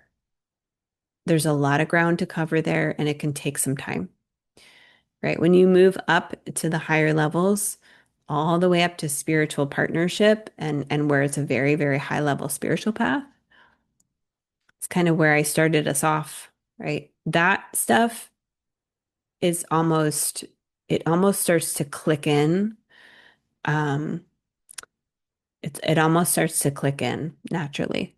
That I'll just leave it at that for now. So once we understand and start to do our inner work and our healing, right? Allowing us to take personal responsibility, right? It's really just this idea of like, I have to turn towards myself. Now, the way I teach this is a little bit different because it's not all about turning towards ourselves. We are in relationship with the external world. So some people who just turn towards themselves to do the healing miss the part about you get to actually set boundaries with the external world. So that's a big part of it too. So I just wanted to say that. Once we do this, we end up healing and repairing our trauma. We start to reset our programming and reprogram our view of the other, right? The other side, men, women, whatever it is. We start to develop healthy self-love and healthy boundaries as adults. We start to learn about healthy relationship skills and practice them, right? Some of this stuff, it's really just skills that we just practice and build the muscles with that we didn't, for whatever reason, we didn't get taught these as a child. It's okay. It's okay, right? We just start to learn about them. So we don't need to make everything super overcomplicated. I know that this presentation's like really covering a lot of ground, but I also like to just bring it back sometimes to like simplicity. Some of this stuff really is about relationship skills and how to practice them. An incredible book, one of my favorite relationship books is by David Richo. It's called How to Be an Adult. That's an incredible book that I've recommended to hundreds of people. Hundreds of people have been blown away by it. It's not his second book in this series that's called How to Be an Adult in Relationships. This is actually the predecessor that's just called How to Be an Adult. Mind-blowing book. Mind-blowing. That book is it's actually like looks kind of smaller, but it's one of those books that every sentence is like it's like a mic drop moment. So even though the chapters or some of them are like 5 pages, Like, trust me, if you get that book, let me know what you think, because that's a really good book to actually start to learn about healthy relationship skills and how to actually practice them. It's a beautiful book, very impactful. And if you get that book, it's a really good companion to actually this presentation. And then we also start to develop self-trust in relationships, right? We become more confident in how we show up in relationships. We trust ourselves more, as well as the ability to trust other people. And we also commit to our ongoing shadow work, right? It's not usually done. We commit to it ongoing, as well as the expansion part. So this is what I was talking about before. It's not just about in the muck, in the shadow, digging, digging, digging. What else is wrong with me? What else is wrong with me? You also have to be able to understand that once you're healthy and healed enough, you move into the ascent part of the cycle, the expansion part. Don't forget that foundation, once that's pretty strong, you can build on that and expand, right? And it doesn't mean that this stuff doesn't happen in cycles and in layers and you have to go back and revisit. The foundation of a relationship should actually be this living, breathing thing that is tended to over time like a garden. So the foundation um, is stuff that we come back to time and time again as need be. And so the last thing on this slide that I just wanted to say is that this is a big key as well when it comes to trauma. So while there is a truth to our wounds and our trauma, that's just the state of reality, for all of us. They have also been exploited, manipulated, hijacked by some forces that seek to widen the divide and perpetuate it.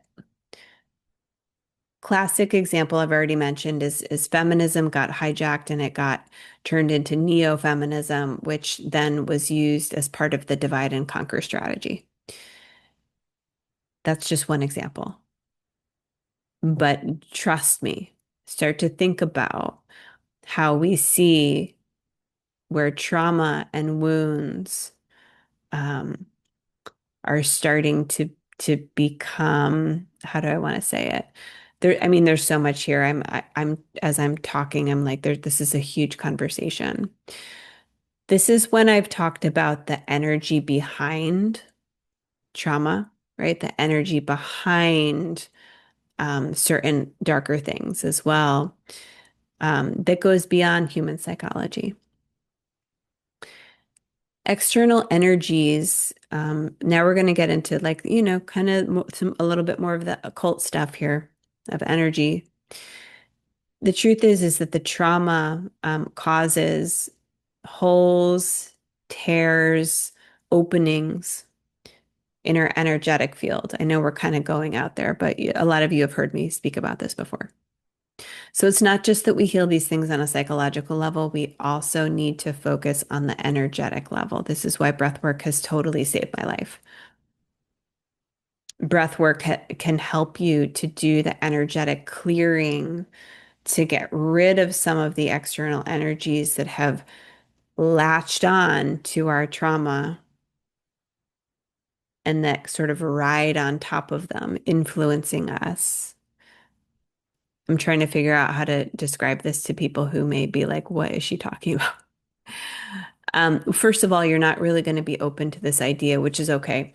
If you don't understand or believe in, there's darker energies out there that come sometimes in human form and then it's beyond human.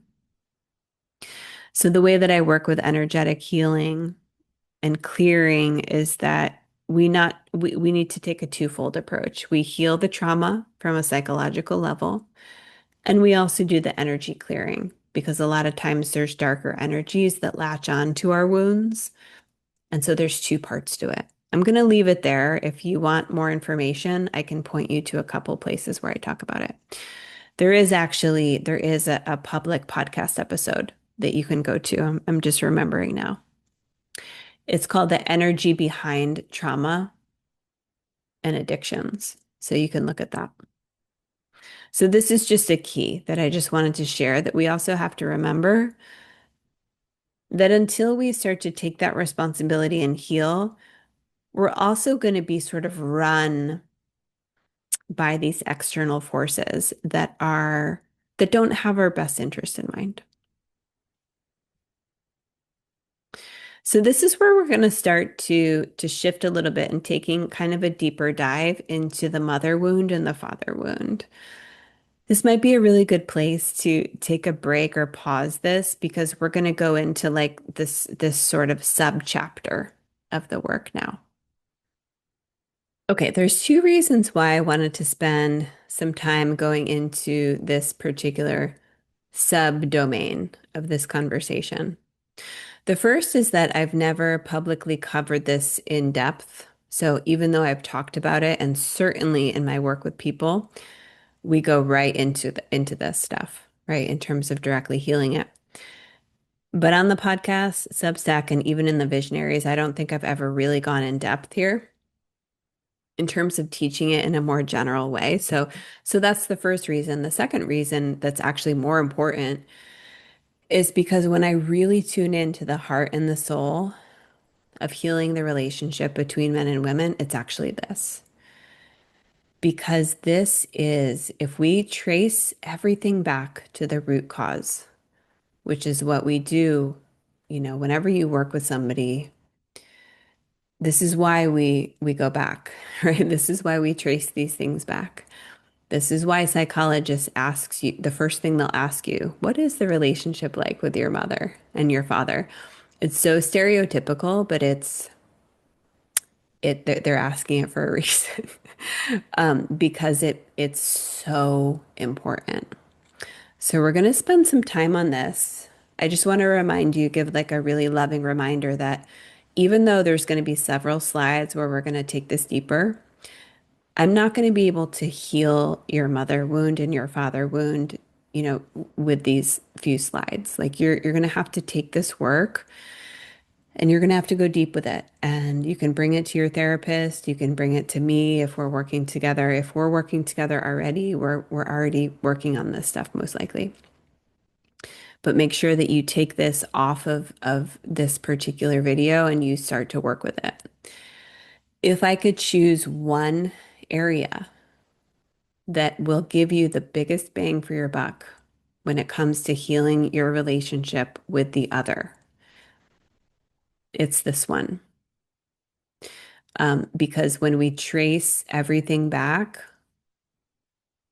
it brings us here for everybody. I don't know anyone that doesn't have work to do here. So let's just right off the bat with this topic, acknowledge that even if you don't think that you have overt, obvious trauma when it comes to your mother or your father, that's awesome. Like if you don't, but what I've seen time and time again is that sometimes number one, sometimes there's things that people don't want to look at. There's a certain level of denial. And once we actually start to talk about it, it's like, oh, wow. Like there's actually something really big there. And it's okay. We have compassion, right? We're not always ready to look at certain things. So that's like one thing. Another thing is that maybe you had a pretty good relationship with both your parents. There's still going to be programming and conditioning that needs to be looked at in most cases. Okay, so this is huge. This is a really big area for most people to go back on. Of course, we have to understand that like it goes beyond just our parents in terms of what has shaped and molded us, right? It's society at large, it's media, it's friends, it's religion, right? It's school, it's all these other things, right? So that is part of our deprogramming and our deconditioning. And not all programming is bad. We get taught beautiful things by people. It's not all bad. It's not all bad. But it's our responsibility to sift through and figure out what's serving us and what's not serving us. So let's just take our time here with this. So men who have mother wounds typically end up on one end of the extremes. They either turn into women hating men, right? Men who just like absolutely hate women and really sometimes at worst, like turn into men who directly cause harm, or women worshiping men. So it depends on what happened, right, in their childhood. Some men who have mother wounds end up putting women on pedestals above them, right? And they're more on the side of being emasculated and a little bit weaker without a spine, without very good boundaries, right? It really depends on what happened. So this is a major area of healing on the side of men. Men who have father wounds also need to heal those because they play into the man's imprinting of healthy versus unhealthy masculine energy. What is that template that's been given to him? And of course, this also impacts how he shows up in the relationship with women. On the other side, women with father wounds are an equally important piece of the puzzle. They often either turn into man-hating women or women who worship men and give all their power away. So you can see how there's actually similarities to how it plays out. No, it's not like it's always neat and tidy, but the polarities and how they play out are often very textbook. Sometimes there can actually be a little bit of both happening, but I just also wanted to frame it in terms of how we can better psychologically understand it. It makes sense to sort of separate out these patterns. But certainly we can have like both of these patterns, right, as well. Women with mother wounds also need to heal because they have a distorted relationship with the feminine, right? The template that was given to them was distorted. So they need to heal that as well. And so, again, within all this, you see the polarities playing out. Both sides, we need to heal and learn how to be in healthy, right relationship with each other. It's not either about rejecting or hating the other side. And it's also not about putting the other side above us. So it's not going to be either one of these, right?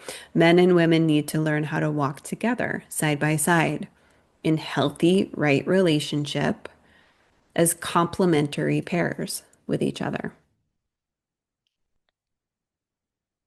So I was speaking about this before, but whether or not you feel like you have trauma from your mother or father, don't skip this step. The relationship with each of them is really our first imprinting of the male and the female templates. This is where we learn what and how men and women are supposed to be. This is how we learn what masculine and feminine energies are. Whether you want to believe it or not, I'm just telling you it's just a truth. This is where the programming begins. Okay.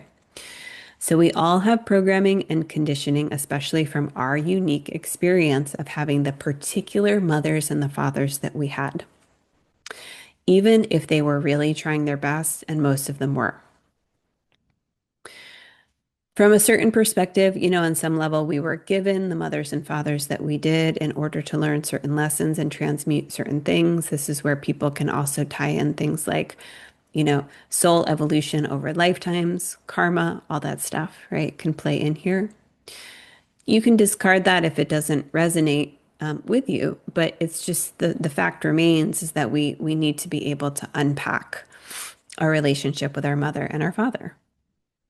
And so this can take time, it can take lifetimes and also generations. Be patient and be diligent, right? Even small steps forward here can lead to massive realizations.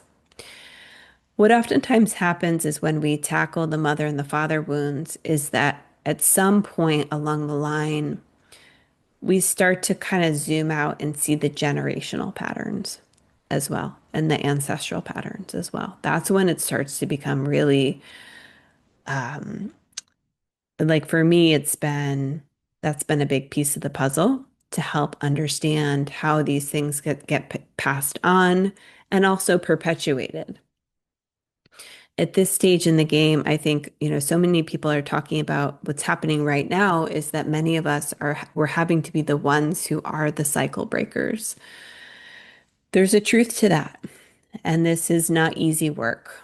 So it just brings an added sort of layer of compassion and patience with ourselves because we're trying to do things that really aren't always easy, right? To say the least. Okay, so it's okay to question our imprinting. It's okay to question, the parenting that we received. And it's okay to deprogram and unlearn anything that we need to so that we're in alignment with our truth. On some level, we can't escape this work. It will find us. Okay. So there are people, unfortunately, and this is kind of just how it is, that can tend to be in a lot of denial when it comes to the parenting that they received because they don't want to be mean or seem ungrateful to their parents. It's really not about that. Like, this is where we get to hold that nuance of like, I see why my parents were the way that they were. I understand. I have compassion for their stuff, for their trauma. And, maybe it wasn't okay what happened and how things unfolded so that you can start to move into facing your stuff to be able to learn about boundaries, right? And to be able to know that it's okay and now in your adult life to be able to say, no, that's not okay. A lot of people who come to me fall into the very empathic, sometimes overly compassionate side of things where they're so able to see why someone has turned into the way that they have with much compassion and empathy, but then their boundaries are really weak. And so they continue to allow the behavior coming at them from that person, the dysfunctional and often abusive behavior, they just allow it to continue because they feel bad for the person. What they don't realize is that they're actually enabling it to continue. And I know that's a hard pill to swallow, but we need to be able to learn how to hold both of these things, right? To have compassion and to be able to protect ourselves, to be able to say no. There is a way to have boundaries with great love for people. So it's related here. Okay, so yeah, I just have here whether it's related to this topic or anything, right? We get to question everything. We get to deprogram and unlearn anything that we need to. And I would say that we're always being invited to do that by the bigger thing. So we also, in addition to the mother and the father wounds, we also go through our personal experiences since childhood, especially our significant love relationships, to see how this colors and shapes our perception of men and women. So that's part of it too.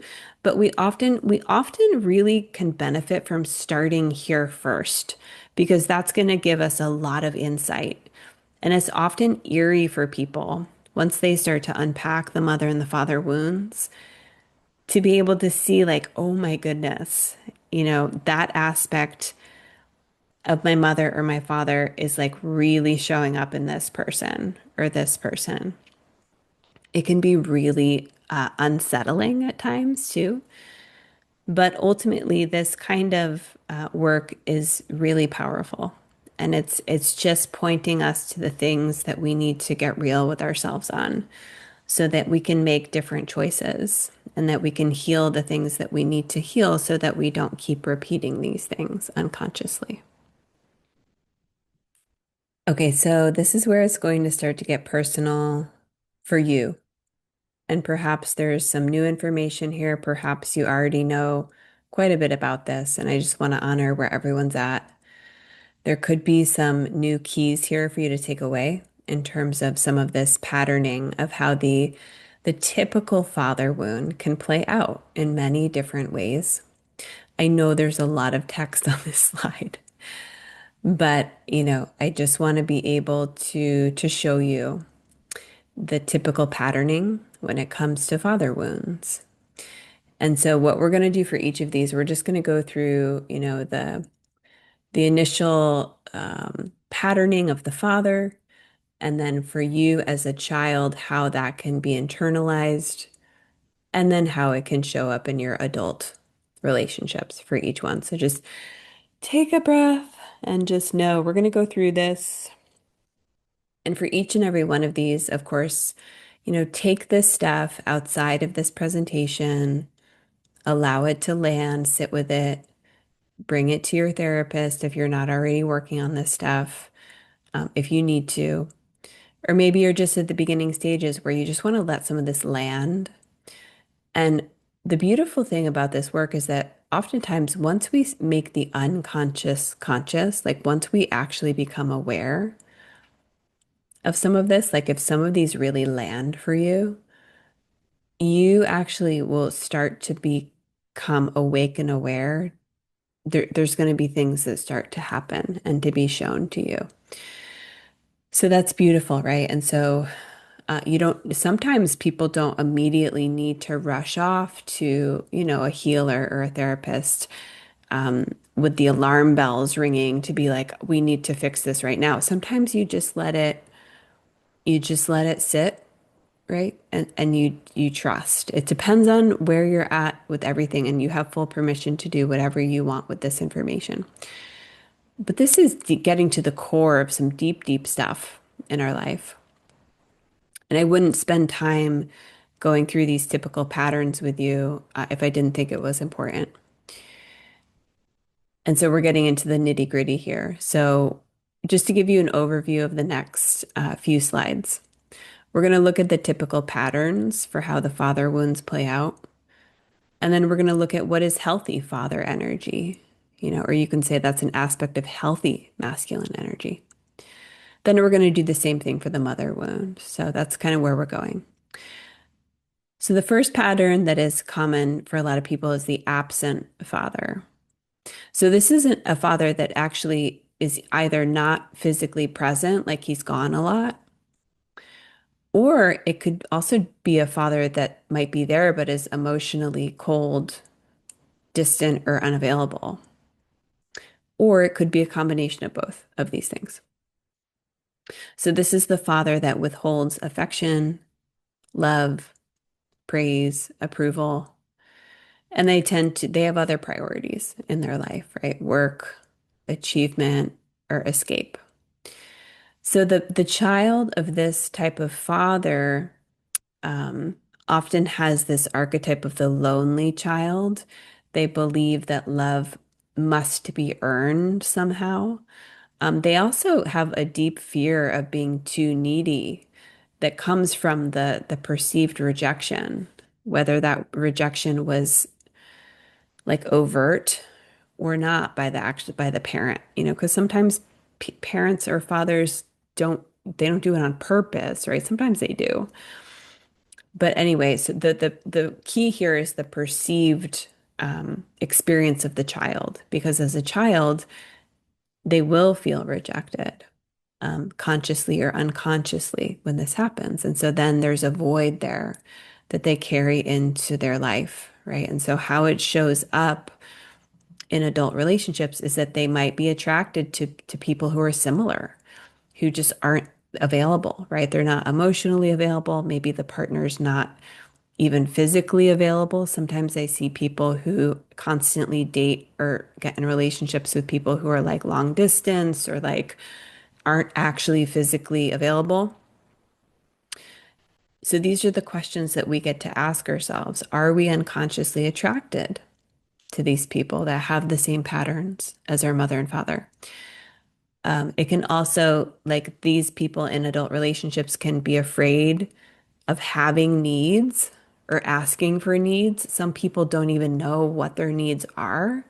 They've been so divorced from that aspect of themselves that they don't actually even know what they need in relationships. So this can be heartbreaking.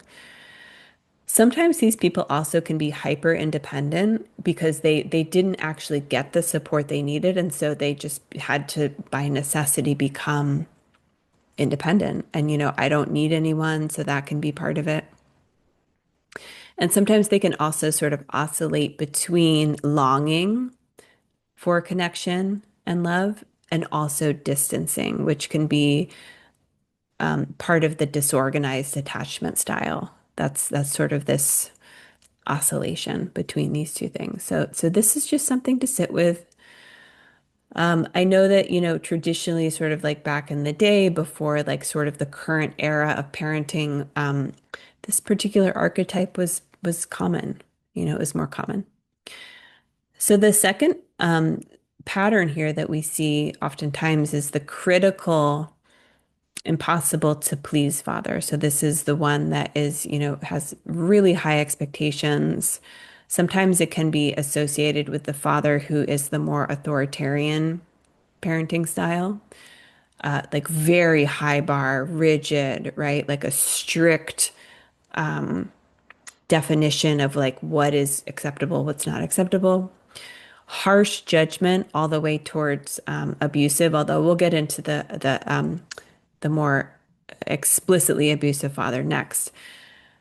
But there's a conditional love here that's tied to performance. There's certain expectations you have to meet that are a high bar that's almost impossible to ever meet, right? Impossible to please. That just makes the love conditional, right? And it's withdrawn or there's punishment if you don't meet the mark.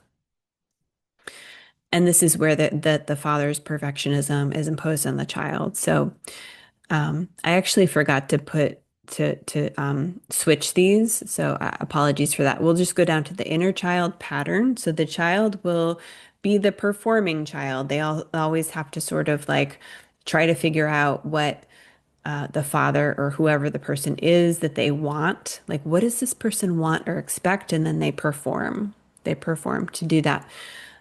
They seek approval through achievement or through doing all the things, right, that are required to get love.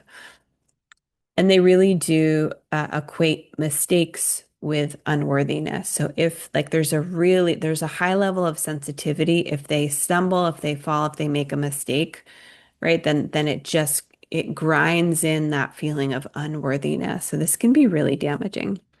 And in adult relationships, there's that person might struggle with perfectionism, overachieving.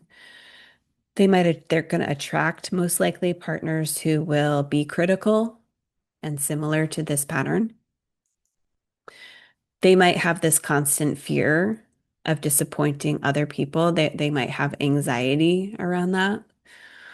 And overall, a difficulty of feeling good enough. Usually, there's a lot of like low self-worth issues there. Okay, so we'll move on to the abusive or the intimidating father now. So this goes without saying, but I actually didn't say this at the beginning here. So these can apply to whether you're a man or a woman. These father wounds can apply to you. If I separated all of these out into like how men experience them and how women do, this presentation is going to be 8 hours long. So there are certain things that we can generally take away, whether you're a man or a woman, in the face of some of these father wounds. I hope that makes sense. So the abusive father, it's what you would think of as an abusive father, right? Explosive anger. It could be physical abuse. It also could be psychological abuse, sexual abuse, any kind of abuse, right? Like the good thing about this day and age is that we are broadening our lens. Back when I was growing up, abuse was just like physical abuse, right? And so there is a real truth to the fact that abuse can happen on many levels. So we don't necessarily go to the other end of the spectrum where like every little thing is like abuse, but like we also want to be able to see the truth of like what abuse really is. So these kind of fathers, they're dominant, they're taking that authoritarian thing to the extreme. Things are rigid, fear-based authority, domination, control. And so the inner child pattern that gets imprinted here, they're scared. They literally live in fear. They're hyper vigilant, always scanning for danger. And they develop that belief, which is so damaging because I know this one, the internalized belief that love and danger get mixed together, right? Love and harm get mixed together. This is a really damaging one that I see time and time again with people, that we have to tease these things apart to actually recode what real love is. We have to really be able to separate these things. It's a really big piece of healing from abuse, whether you're a man or a woman. And so the adult relationship patterns here, you're attracted again to partners who are like this, dominant or volatile or abusive. Um, there's just a normalization of things like fear, power imbalances, conflict. All of this feels so normal for you that like you don't even know that that's not a healthy relationship. You might be walking on eggshells with people, and then you might either become the aggressor or the appeaser. Typically, the people who come to me are the appeaser more often. But sometimes we carry a little of both, So this is one that I think most people kind of know about, and how it shows up. Then you have the passive father. So this is somebody who, they don't have a spine, they avoid conflict. They're more of like the nice guy in terms of the dysfunctional version of that. They defer all authority outside of themselves to the mother or other people. They lack boundaries or leadership, emotionally collapsed or resigned. And so the child of this kind of a father sometimes feels invisible because the father just isn't there as like a healthy, strong presence. So sometimes they don't actually feel, well, there's many things that can happen. They don't actually feel safe, right? Or they have someone to rely on. Um, and this can be very covert, like very unconscious. But like they basically learned that there's not a protector, there's not anyone to protect them. So they become self-protective, overly self-reliant. Other times the child actually can just become a carbon copy, and then they don't have good boundaries either. It really depends. It depends on how this actually manifests in the child. So for all of these different patterns, there's lots of different complexities. We're just talking about more of like the general ways that it could play out. But I just want to honor that like there can be so many different parts to this for you uniquely. In addition to the fact that there can be several different patterns that your father might exhibit. So, for example, even with thinking about my father, there's multiple ones that he can fit into here. So it's not usually just like one and done. Okay, so let's move on. There's a few more here. The narcissistic father, right? The child must orbit around his needs. The father is first, right? Everything that they're selfish. They don't think about the child, right? They often use the child for validation or to prop up an image. Sometimes this happens, sometimes it doesn't. There's just little empathy for the child, right? They're not really considering the child's needs. And the way that it plays out in terms of the inner child pattern, the unmirrored child, right? Where the child just doesn't feel seen, doesn't feel heard, doesn't feel valued, doesn't feel loved, and which is true, right? They weren't, right? So this is oftentimes the child who over adapts, right? They have to get something. They have to get some kind of love. I mean, this is really survival in the child's eyes, whether they're aware of it or not. And so this is the child that over adapts. They shapeshift to please other people. They need to figure out what the other person likes or will actually give them a little bit of a breadcrumb for. And then that's what they will latch on to. And that will become part of how they operate in the world. So in the adult relationship pattern here, they just repeat these cycles of being undervalued. I see this time and time and time again. There's a real truth to the fact that narcissism is real. It's alive and well. And for those of you who missed the podcast I did with Dr. George Simon, that was one of my most popular episodes for a reason. And I highly suggest on the topic of narcissism that you go back and listen to that episode. And then also, there's many resources that we point you to in the show notes. If this is something that you have truly navigated, whether from your mother or father. We'll get to the mother side in a moment. Okay, so you repeat cycles of being undervalued. You yeah, you're just attracted to partners who put themselves first, who always center themselves, who are narcissistic, basically. Um, you might have difficulty trusting affection because this person wasn't trustworthy, right? So obviously, like your trust issues are impaired.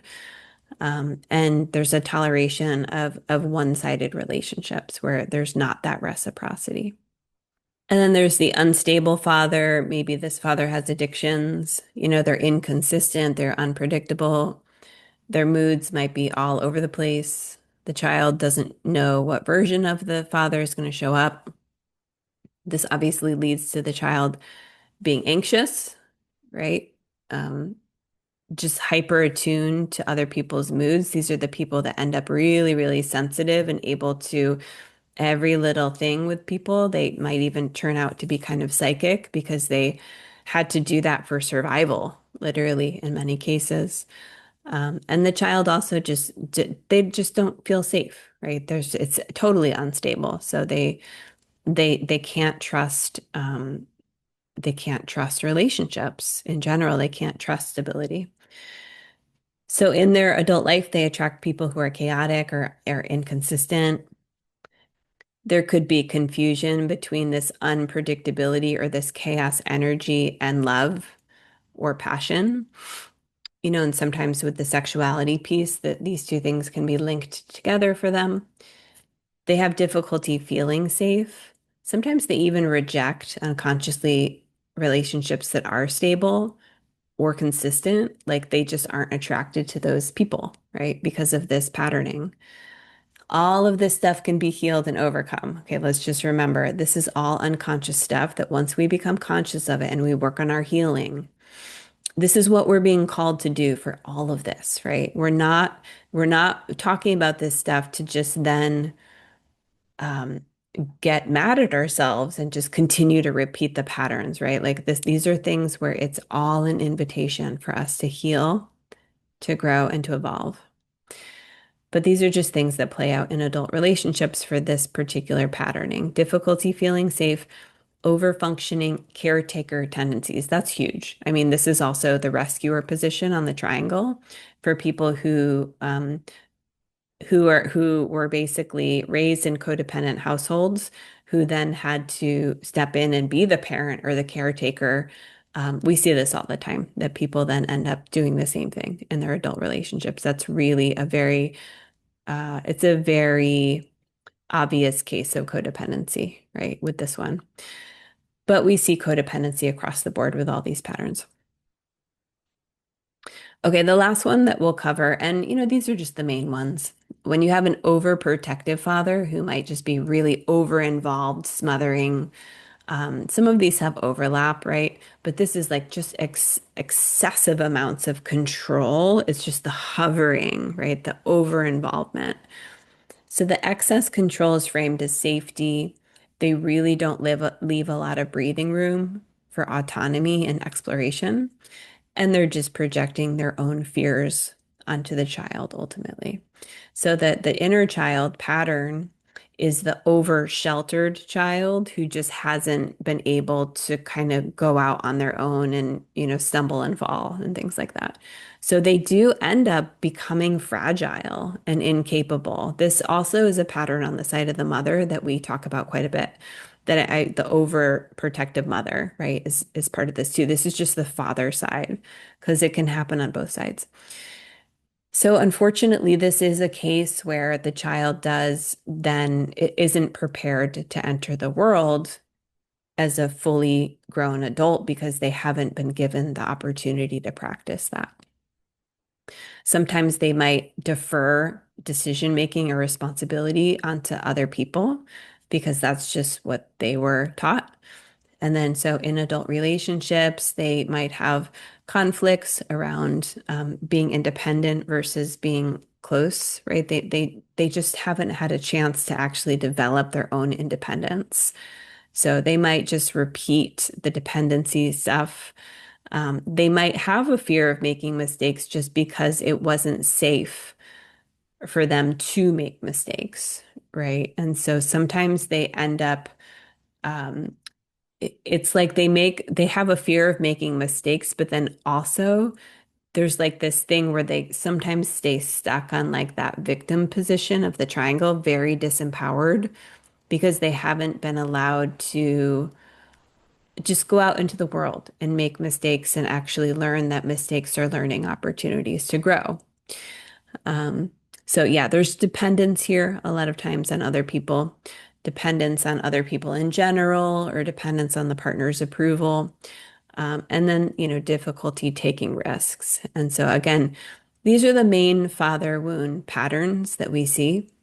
And it goes, just take this and go deeper with it because this is even just with these short little blips, this is a very basic understanding. Okay, so you can take all of these deeper. And so now we're going to move on to look at balanced father energy. So if we think about the masculine as this broader thing, you could also say balanced masculine energy, and that it's true, there's a lot of overlap here. But the father expression of the masculine is also just one sub pattern, just as the mother expression of the feminine is one sub expression. So just to give you a taste, right? This is the father energy is not the only aspect of masculine energy, but there's a lot of overlap. I hope that makes sense. So this is really good for us all to understand because it can help us to like, first of all, what is the healthy version of like what that was supposed to look like? It's not that we want to necessarily be like, oh my God, my father didn't do any of these things, therefore he's a bad person. Some of it is just actually stepping into reality of like this just the state of what happened, right? To be able to digest and face the fact that yeah, it wasn't actually ideal what I experienced. Again, we're holding both of these things of like, we're just facing the facts. We're just facing reality because all of this, if we didn't receive it, does have a massive impact on us, not just in our relationships, but like literally in how we live our whole life. So it's really important for us to understand what is the healthy, balanced father energy? What is the healthy masculine? And again, we're going to cover the feminine in just a moment, but I'm going to go through these things a little bit, we're not going to spend hours on this slide, but like, let's just sit with some of this and let it run through us. And you can take a screenshot if you want of this. It's helpful for all of us. If you don't have children of your own, if you're not a father, this is also how we can do our reparenting work as well. To be able to understand that, like, we actually have to start to live these things in our life as adults, right? If we had a perfect, balanced father in our life, we would actually be carrying these traits into our adult life and they would be serving us because we received that imprinting and that modeling in childhood. That's the essence of parenting, the highest purpose of it. So first of all, stable presence, right? He was a stable presence, consistent behavior, predictable emotional tone, reliability without rigidity. It's that beautiful, healthy balance. Healthy authority, so sets firm but fair boundaries. I often say boundaries with love. Guides without controlling. You can see all of this stuff is that healthy, integrated third way, right? It's not one end or the other. Holds standards without shaming. Number three, encouragement and empowerment. So supports risk taking in the child, towards growth, expansion, and exploration, and ultimately development of, towards adulthood. Affirms competence and capability and teaches self-trust. Number four, integrity and accountability. So the father takes responsibility for his actions, models honesty and self-discipline, and stands by his commitments. Number four, protection without domination. Provides safety, uses strength wisely, not aggressively. Creates a secure container for others to flourish. So it's like that protection, right? It's like that healthy middle of like you feel that protective nature from him, but it's not to that extreme of where it becomes dominant and controlling over you. Number six, purpose and directions and direction, right? He not only has purpose and direction in his own life, but he helps you to clarify your goals. He provides structure and orientation, right? This is the healthy masculine of like providing some structure and some like what is the path forward kind of energy? Where are we going? That's kind of what this is saying. And inspires movement towards your potential, right? What is your potential, right? Your potential is comes over here as well of like, what is your capability? What is your potential? And then how can we actually move towards that? Number seven, emotional steadiness, calm in conflict, decisive without being rigid, offers grounding and not withdrawal, right? Emotionally. So no father has to be perfect, but it is really helpful for all of us to understand what does that balanced, healthy father energy look like? And then some of the main keywords here, order, direction, boundaries, structure, agency. Okay, so we're going to get into the mother wound stuff here. Maybe you want to just take a breath. You want to pause this and just, do whatever you need to do. We're going to do the same thing for the mother wound side. And so some of these have overlap, right? There's some overlap here, but there's also some that are unique to the mother. So the absent mother is, again, either like physically absent or emotionally absent, cold, distant, or numb. The child feels unseen, unloved, right? Like there's not that attention that's being um, directed at the child. Maybe care is provided, but it's like without that warmth, without that love. So the inner child pattern, sorry, I have these like out of order. I'm just going to skip down here. It just makes more sense. The inner child pattern, the unheld child, deep craving for nurture, but a fear of it because it's just the nervous system hasn't been wired to actually receive it. This also has, I've seen time and time again in my own life and also with other people, if there wasn't the actual holding, this can go so deep, right? We can talk about the birth process of whether the baby was held after birth, has a lot to do with nursing and breastfeeding and whether that was happening or not. There can be a lot of things. And, there's also beautiful conversations in our community around even the pre-birth stuff. So you can take it all the way back there as well. But these are just some things to think about, right? The unheld child, right? Like I'm thinking about that physical skin to skin connection that can be part of this. Sometimes if we think about the absent mother, we start to think about, well, maybe she like wasn't there a lot or whatever, but it can also be this lack of like that skin to skin breastfeeding or holding, all of that, right, as well. And so the inner child as well can suppress vulnerable emotions because maybe they were expressing emotions, they were or crying or expressing emotions that just weren't being met. They weren't actually being cared for in the way that they needed to. So in adult relationships, they have difficulty with intimacy, emotional expression, sometimes physical touch as well. They might have avoidant attachment tendencies because of this. They also, a lot of times I see people with disorganized attachment as well, because there's other things playing into this. Disorganized is both. It's anxious and it's avoidant attachment. Sometimes they retreat when other people show emotions because they haven't been attuned to have their emotions met, and also other like tending to other people's emotions. And they might choose distant or aloof partners that are kind of similar, right, to this initial patterning. Okay, so the overly dependent mother, or maybe a mother that's more in the victim position on the triangle, this is a big one. I think this is a big one because this tends to be a lot of times people in my generation, this still happens today with mothering.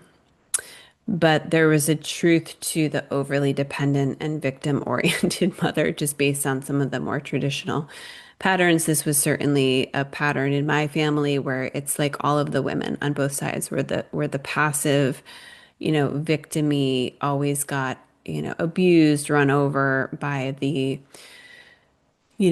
perpetrator kind of dominant male. So this is a big one for me, as you can see, and it also goes without saying that all of us can have both mother wounds and father wounds. So I just wanted to say that. So these are the mothers that, sometimes they use the child for emotional support. That wasn't actually what was occurring in my life. So this can occur or not occur. Sometimes it depends on the mother. But yeah, there's just, there's the passive, sort of doesn't have a spine, helpless, fragile, overwhelmed. In some cases, the child can then have to step into the parent role, right? That become the caretaker or the rescuer for the mother.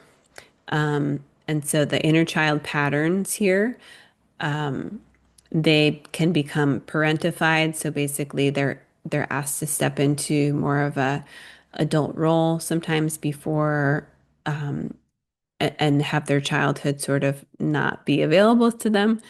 They might feel responsible for other people, right? In that caretaker kind of way. They might neglect their own needs and overfunction. And I'll just sort of add here that oftentimes the child, especially if it's the daughter watching her mother that way, it just gets passed on to her. Sometimes it could swing the opposite end of the spectrum where you're like, oh, hell no, I'm not going to be like that. So sometimes that can happen. But I do see oftentimes, especially with especially like in my family line on both sides, it was just passed down to all the women. So that can happen too. And then, so in adult relationships, you can sometimes attract partners who need saving. You can become the caretaker, over responsibility in relationships and difficulty setting limits with other people because the mother doesn't really typically have good boundaries. And so then that gets passed down to you. One obvious thing that's not in here is what I just said, which is that you can just repeat the pattern of your mother, and then you can get yourself into situations where the partner is abusive, and continues the harm, and you just keep replaying the dynamic here. The controlling mother is one that receives a lot of attention, especially on the side of the men these days that are very angry at women. This is a common mother wound. Important to know that this is not the only mother wound. This is one of them. So the controlling mother is, it's kind of the same as the father who's overly controlling. It's the same kind of energy where they're just like they're overbearing. They don't actually give the child space, right? So there's like no respecting of boundaries with the child, right? The child they don't have space, so that they're enmeshed. They don't believe that the child should have boundaries or space. The mother is intrusive and always trying to be involved and controlling, limits boundaries and independence, micromanages or manipulates. So obviously the child is going to feel trapped. They confuse control and love get all mixed up together. That also needs to be teased apart in adult relationships. And they can be hyper alert to other people's expectations because they had to be with this type of a parent, right? So in adult relationships, they have difficulty with boundaries. Makes perfect sense of why. Fear of being consumed or controlled. And so this is, if you have this, yes, the fear of being consumed or controlled is absolutely understandable based on this type of parenting. And what this usually leads to is the avoidant attachment, where you're just like relationships, like no way, right? You equate relationships with being consumed or controlled, right? And so then you tend to have that avoidant attachment style. You can also have either rebellion or compliance in relationships. All of these patterns, by the way, can lead you sometimes to bounce on these extremes in this way. So that's something to think about as well. And then you can be attracted to partners who dominate or micromanage. So many of the men who I work with that have this pattern of a mother, this is exactly what happens, right? And so then we have to unpack all of that and really look at that. And to move towards healing with all of this, to move towards healing, to move towards making the unconscious conscious, and then really, starting to learn about healthy boundaries, starting to learn that not all relationships are going to be ones where you're going to be consumed or controlled, right? Like it seems so simple to say this, but we have all of this unconscious stuff that basically teaches us that, like, on some level, it doesn't seem logical at all, but like we have this belief that like all relationships are going to be like this. That's why it's so important to unpack the unconscious. Consciously, we don't think that. Consciously, we're like, oh, I know that all people aren't like my mother, right? But unconsciously, that's where we have to really start to turn towards and do deep healing on. Okay, the critical, the shame-oriented mother, sometimes these two things can go hand in hand. High sensitivity to appearances, frequent comparison or criticism, shame used as a teacher, right? Toxic shame, right? There's a difference between healthy shame and toxic shame. Toxic shame used as a behavioral tool to manage, right? Guilting. So the inner child patterning that gets laid down, the ashamed child, lots of shame here. Internalized shame voice, super, super significant. What do you call it? The inner critic, right? Is like, it gets inserted, gets implanted with this particular patterning, and they feel fundamentally flawed, usually very low self-worth people. In adult relationships, they have chronic self-doubt. They don't think they're good enough. They expect to be criticized. They read rejection into just everything, basically, right? Even when it's not actually happening. They feel rejected all the time. They might be very triggered because they think everything is rejection. And then, of course, the partners who just like echo this. They are just like the mother. They're overly critical. They might be shaming. And these people in adult relationships can also struggle to receive affection without suspicion. So there is that trust piece here. Okay, taking another breath. This is the last slide where it's so much text. So we're just gonna, things are gonna be shifting after this, but we just have to kind of finish this up. There is also a lot of overlap between what we already talked about with the father and how some of these patterns show up on the father side. And there's also some overlap with some of the things we already talked about with mother. So, narcissistic mother, love is tied to compliance. It's the same kind of thing. The mother puts her needs first, just like the father was doing. And the ultimately the child feels like they're not worthy, right, of having needs. This is the mother that also needs to be needed, right? I mean, she just does all sorts of things where she's the center of attention.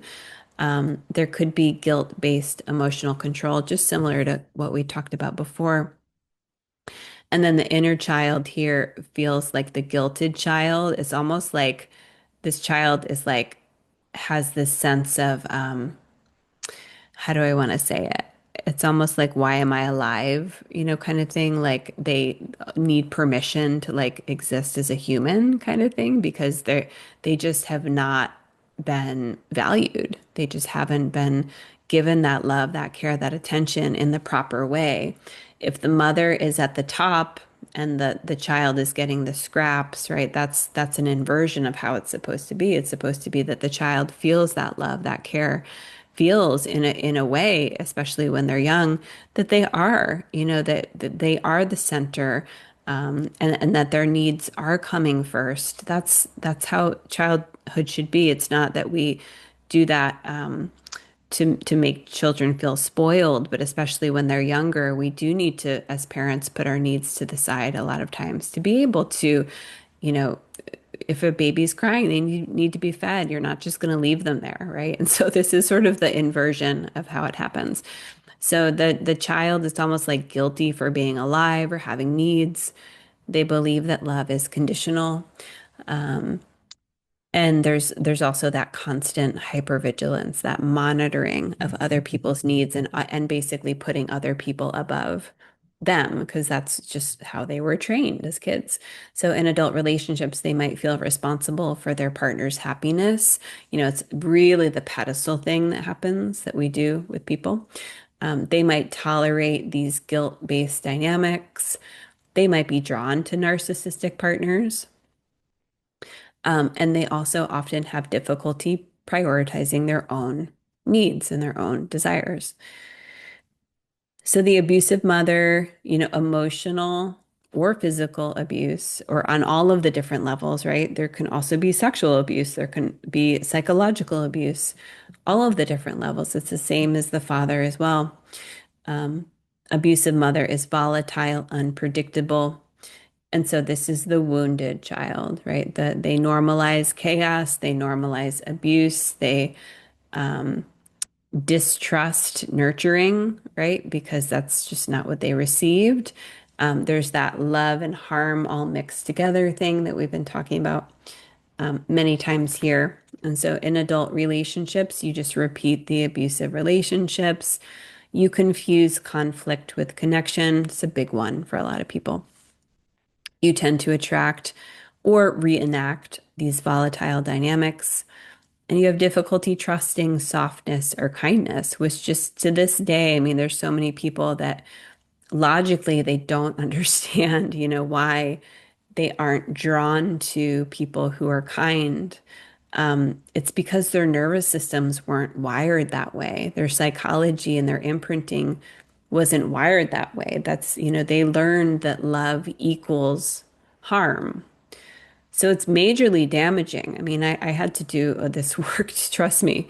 I'm still to this day unpeeling layers from this as well. But, you know, this is big work for us to recode love, to learn what true love is, and to be able to build our nervous system to be able to withstand healthy, stable love, right? Okay, anxious, overprotective mother. We kind of, let me just see here where we sort of covered this one. It can be sort of the same as the controlling mother. The anxious, overprotective mother, a lot of times they project that anxiety onto the child. And then they prevent any sort of risk taking. So there's no room for that, right? It's like this very small sort of world that the child is allowed to exist in. And so it instills fear of the world or independence for the child. And so that child, they become the fused child where they're really they're like have this attachment to the mother that is very unhealthy. It becomes too fused together. That's the perfect word for it. They learn that the world is dangerous and they also associate closeness with safety. And so they really can develop that anxious attachment style where they cannot feel safe, you know, kind of having any space or independence. So as adults, they can have that anxious attachment style, right? They cannot tolerate abandonment or rejection, perceived or otherwise. They need a high level of reassurance from partners, a high level of even in-person closeness from them, which leads to that over attachment or the clinginess that's a real marker of anxious attachment style. And then, you know, any fear of independence or making mistakes as well.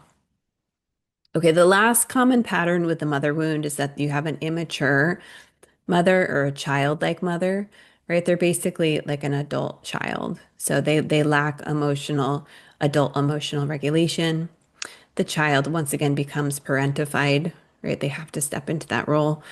The mother needs constant reassurance or guidance. They're like the child. in the relationship.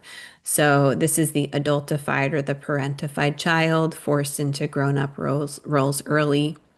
They struggle with being a kid. They struggle to play, let themselves just be spontaneous and even rest because they got pushed into a high level of responsibility as a kid. And so as adults, they attract partners who feel like children. They always take over responsibility, and they're attracted to people who are like children, right? Whether that's lacking emotional maturity or, not able to hold down a job or like, lack adult responsibility. And they also have difficulty relaxing or receiving from other people as well. Okay, so I know that was a lot. So now we're going to move into balanced mother energy. So balanced mother energy is these are some of the keywords: nurture, empathy, connection, receiving, being. This is really that unconditional love. So we're going to start there. Warmth and unconditional acceptance. The mother's emotionally attuned, right? They notice and respond to the child's emotional signals. They welcome the full range of feelings. And so it's not that some feelings are okay and other feelings are bad. They hold space without judgment. Nourishment on all levels. So physical and emotional care, as well as, very practically nourishment. And don't forget about the nursing. If you weren't nursed by your mother, I mean, I had that. A lot of people I know had that where they weren't. It's okay. This is part of the inner child healing. Everything can be healed as we can't go back in time. We can't go back in time with any of this. And we don't need to be like, oh my God, I didn't receive that, therefore I'm going to be broken forever. That's not it, right? This is the essence of reparenting is that you can do deep, deep work to actually build and provide a sense of wholeness in yourself. It's too much to get into here, but for anyone that's done the reparenting breath work, that's a template and a script of reparenting that you can use over and over and over again to do some of this healing. So the reparenting breathwork is available on my website for purchase. It's also in the Visionaries for free as well. So highly recommend that one. Okay, so nourishment on all levels, soothing presence, offers rest, comfort, gentleness. These are just some things that tie in. Intuition and deep listening, so senses those unspoken needs. This goes back to attunement. Validates a child's inner experiences, encourages emotional authenticity. Support for the inner life helps develop self-compassion, models emotional intelligence, encourages inward reflection and creativity. So you can see that this is more of like the intuition, the emotion, the love, the heart side of things. Whereas the masculine or the father energy, it's about more about taking action, being aligned with your purpose and taking steps forward. These two things work together. We have to have both. Okay, boundaries with love. So the mother has boundaries as well. It's not just the father. Enforces limits out of love, not fear. Balances giving with protecting herself. So this is the balance as well, right? She's not just gonna give to the child and overgive and like neglect her own needs because that's not good either, right? And teaches others how to honor their own needs. That actually has quite a bit to do with it, with what I just said. If you have a mother that is constantly self-sacrificing, that's not a good way to teach your children how to be either. Okay. So tender strength, she's soft, yet she's resilient, compassionate without enmeshment, comforting without overprotecting. Okay, beautiful balance. I love that this is called balanced, right? You can also say integrated. Receptivity and presence, fully present, not distracted or anxious, able to be with the child rather than fix them, and creates an atmosphere of belonging and safety. So theoretically, if we had a perfect childhood with perfect mothers and fathers, we enter the world as an integrated, mature adult. And if we didn't, which is most of us, right, then we get to do the work to move towards balance and wholeness. And this is what our healing work actually guides us to do. So when the inner mother and the inner father energies are balanced within a person, within all of us, they tend to express as the best of both of these worlds, right? We have self-trust and we have self-compassion. We have healthy boundaries and we also have warm connection. I often say boundaries with love for this one. Purpose and direction, along with being able to rest, right? And receive nurture. Agency, which is really just like taking steps forward, moving in a direction, along with receptivity as well. Stability, as well as emotional flow. You could also say things like the balance of the head and the heart, and ultimately the balance of yin and yang within all of us. So it's really amazing. I just want to pause here before we go forward because like this is actually describing inner union, which should actually be the natural result of us having healthy, integrated, balanced mothers and fathers. So there's so much, talk nowadays about inner union, but like this is actually what we were supposed to be imprinted in. It's just the marker of a healthy, integrated, mature adult. So like we also have to just bring it back down to reality. This isn't some deeply like esoteric, thing that needs to take lifetimes. It's like it's actually just what is the natural order of what we're supposed to already have had. And it's not to be in victim mode of like most of us didn't have that, but like it's also like this is just the marker of being a mature adult, you know? So now we're going to shift gears a little bit, but this does relate because this is talking about the shadow expression of masculine and feminine, and also the shadow expression that we also talked about a little bit with the unhealthy versions of mother and father energy. So we already touched upon this, but it's going to feel like a little bit of shifting gears here. And a lot of you have heard me speak about this particular dynamic before. A lot of people, when they see it framed in dominator submissive, they immediately think about sexuality. That does relate here, and I will touch upon that. But don't forget, this is actually a dynamic where we have to pull it out of sexuality and just know that this is a relational dynamic that occurs, right, between men and women. And there's other ways that we can say it, right? We can also call it victim persecutor, same thing. We can also call it, I have down here, dominator, submissive, slave, right? Slave master dynamic. I think I also say another one here. What is it? I'll get to it. But, there's different ways that we can say this, that it plays out, passive and then aggressive. That's another one as well.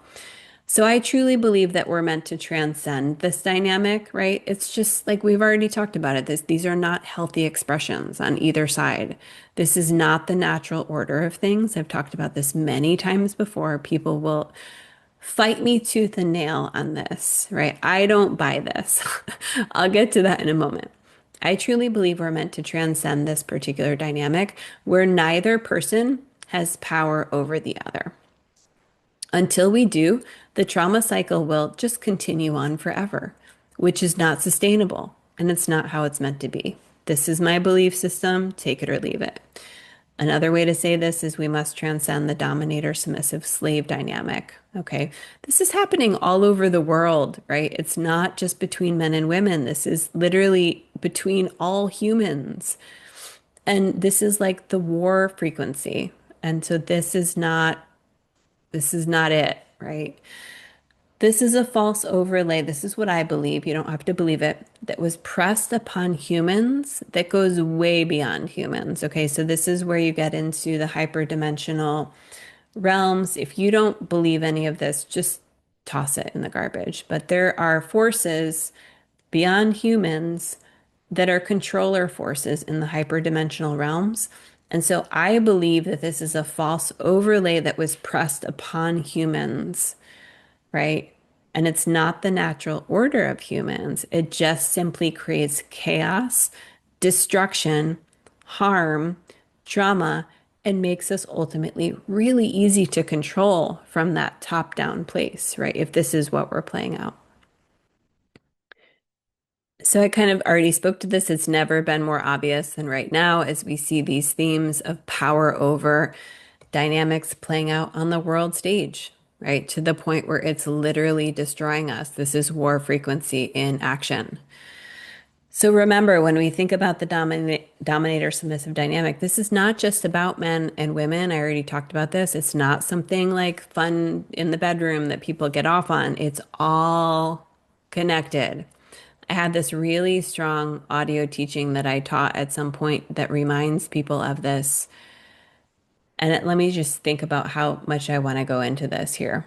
What I'll say is that when it comes to sexuality and sexual preferences, like people can obviously do whatever they want to, but when you're directing sexual energy at playing out this particular dynamic, that doesn't just live in the bedroom. You are literally feeding an intense level of energy, which is sexual energy or orgasm energy. You're basically continuing to charge and give life to this dynamic, which is war frequency. And I cover this in an audio in the Visionaries called Sexuality Generates the Frequency of the Planet, which is just true. What we direct our sexual energy towards, it doesn't live in some kind of isolated vacuum in the bedroom. It's a lot to get into here, but you're feeding and you're keeping this alive way beyond maybe even what you understand in this moment. The predator-prey dynamic might be a necessity in the animal realm, right? But, and this is like the argument that some people make. Are humans purely animals? I don't think so, right? We're actually meant to evolve into something higher, right? We love animals and we're actually not them, right? We might be partially animals, but I think we're actually here at a higher level of consciousness and we're meant to actually evolve past animal frequency. What do you think? I mean, I just want to like say that. I know this is sometimes I'm just my mind is like blown the way that some people are making these logical arguments. It's not meant to deny our animal nature because we do need a little bit of that lust frequency in order to create the sexual spark, but really we're being called into a much higher realm sexually, right? If we just focus on the sexual piece, it's not this. I'm going to promise you something. It is not this. It's something that is incredibly connected to deep levels of love and care for each other. And sexuality and sexual expression becomes the highest form of love that you can actually show to another person. It's so deep. It's so deep. And, you know, I think there's 4 parts to higher level sexuality now in the Visionaries where I talk about that. We're not 100% animal, right? I see people giving their full power away to the animalistic side of things, which is really just dragging humanity down into the lower realms, literally.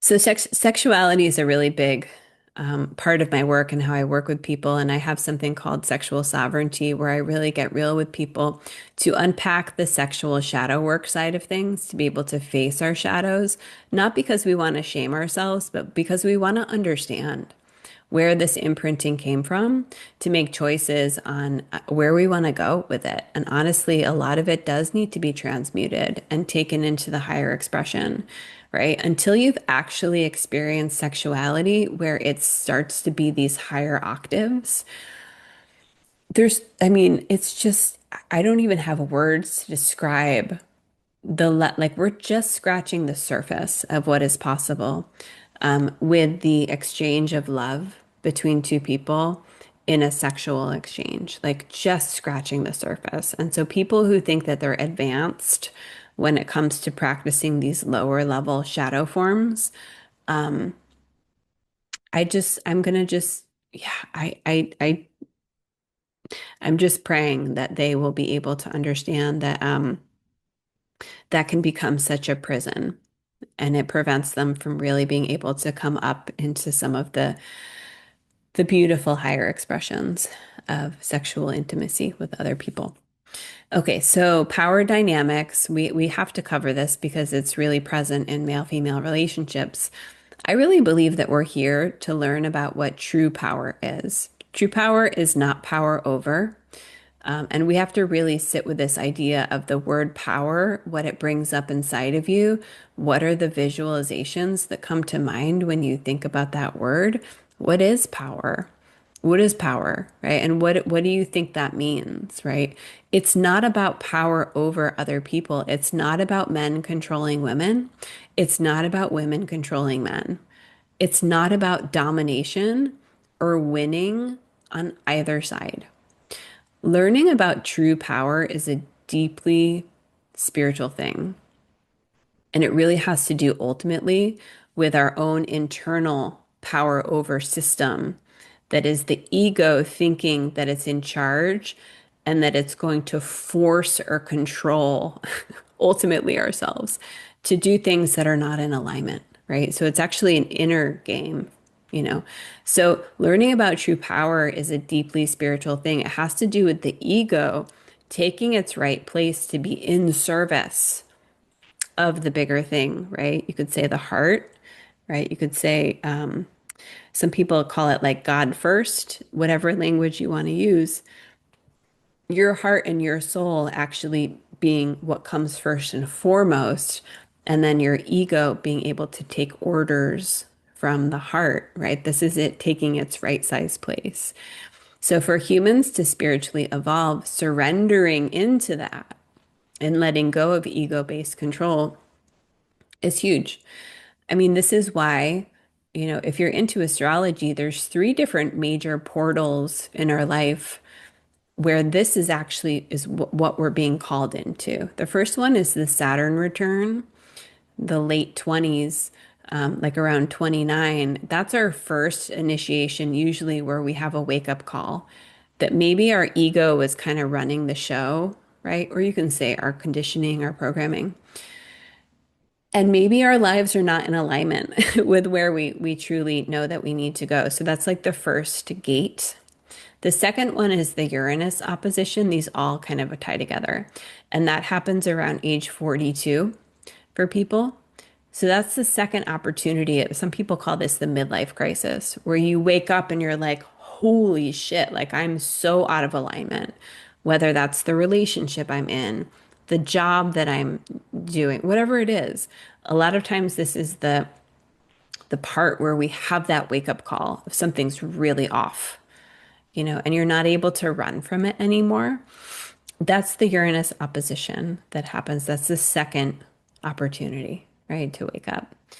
And then the third one is the Chiron return around age 51, where it's the third and the final gate that we go through. And it really is, this is a process of evolution and maturity to be able to really step into full alignment with why we're here, what we're here to do, to be able to put that first, right? I say this to be able to get yourself in right relationship with why you're here, right? And to be able to really peel back these layers of any ego-based control that's running internally.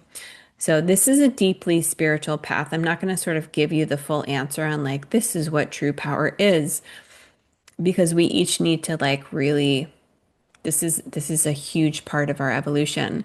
But true power actually lives inside of us. It's not about power over other people external to us. True power is about our divine spark, true authenticity, why we are here, the gifts that we're here to bring, our inner light and compass that can guide us and then also be a beacon of light for other people. It's true sovereignty, peeling back the layers of the false self, the true gold that lives within us, sometimes that we discover through shadow work, right? And what really matters. It also can relate to unhooking from codependency, which is really just like seeking externally, for all of the happiness and placing that on other people. Um, Taking our orders from the bigger thing, right? Being able to tune in to what really matters, right? What really matters in your life. Knowing that the bigger thing is in charge, whether you call that God, spirit, the universe, you can also say your heart, your soul guiding you, not the ego, right? And surrendering to this to be led from this place above all else. You can probably see all of the nudges, all of the ways that we have been guided to this exact place because our life loves us and our life is actually giving us every single day the opportunities to move towards this place. So true power also comes from our embodied wisdom, what we've already learned along the way, as well as the integration of love and truth. So this is big stuff here. Um, I'm not going to be able to go super deep into all this, but these are just like little invitations for you. Okay, believe it or not, we're actually getting a little bit more towards the end here. And there's still a lot to cover, but thank you for making it this far. I know that there's so much here. I mean, as I've been recording this, it is getting, darker outside. And so we're just going to keep going here. One of the big keys in healing the relationship between men and women is understanding that differences are complementary. They don't always feel that way. But we are better together. We actually need each other and we're weaker apart. So if we can truly see each other as partners, right, as complementary equals, for men and women to be able to view each other this way, not that one side is better than the other, and not that one side is right and the other side's wrong, then we can move into true appreciation of our complementary energies. We need each other walking side by side as partners together in union, right? Divide and conquer is the oldest trick in the book. I'll say it again, and it's working. We have to move into appreciating different mindedness as a beautiful thing, right? I mean, this goes even beyond just men and women, and not always seek like-mindedness. Like-mindedness can be good for us. We need that sometimes, but we also have to appreciate different mindedness. So ultimately, humans are here to move towards integration and wholeness, right? We're here to learn everything that we can learn, to be able to see all sides and all perspectives, and to be able to become more multifaceted internally, right? And so we do this by understanding polarity and moving towards polarity integration within ourselves, right? Both within and without as well. So what I mean by that is that we do it internally and also externally. Okay, yes, I know that this could be literally days of me teaching and talking, so just bear with me. So this right here is basically just saying as we embrace this mindset and continue our personal healing, which is really like our inner relationship with both and integrating both inside of us rather than rejecting our inner feminine or our inner masculine or suppressing it because you can't really reject it fully because it's there. So you're just usually suppressing it. We're directly doing this work, right? That's being called for. And so we're doing it. That's basically what I'm saying. And it starts with this mindset of differences are complementary. So we know that until men integrate their inner feminine, they're going to seek it externally in a codependent way. They're always going to feel like they have this huge deficit or void that they need, to be filled by a woman, and it becomes codependent. And it's the same for women. If they have this hole, this deficit, this void internally, they're always going to be seeking it outside of themselves. And so this is why time and time again we see that until you start to really do this work, and you don't have to be 100% perfect, but until you really start to become aware of what you're doing and move towards more balance and wholeness internally, we see this time and time again. That is when you really meet a partner where you can step into a codependency free, healthy, next level relationship with. If we don't do this work, then we end up immediately attracting somebody who's a match for that and is going to do that codependent dance with us. So that's just like simple energetics. It's not, doesn't feel good, but I'm just saying it's almost just like a mathematical equation. So we can't escape this work, right? It's going to continue to find us and give us opportunities to evolve. As I've been saying, once you start to become awake and aware to some of this big stuff going on, then it's helpful because then you can start to like with clear eyes zooming out like in your own life to be able to see certain things of like, oh, I see why this has come into my life. It could be an opportunity to expand and evolve, or it could be an opportunity for healing. Ultimately, everything is an opportunity for us, right?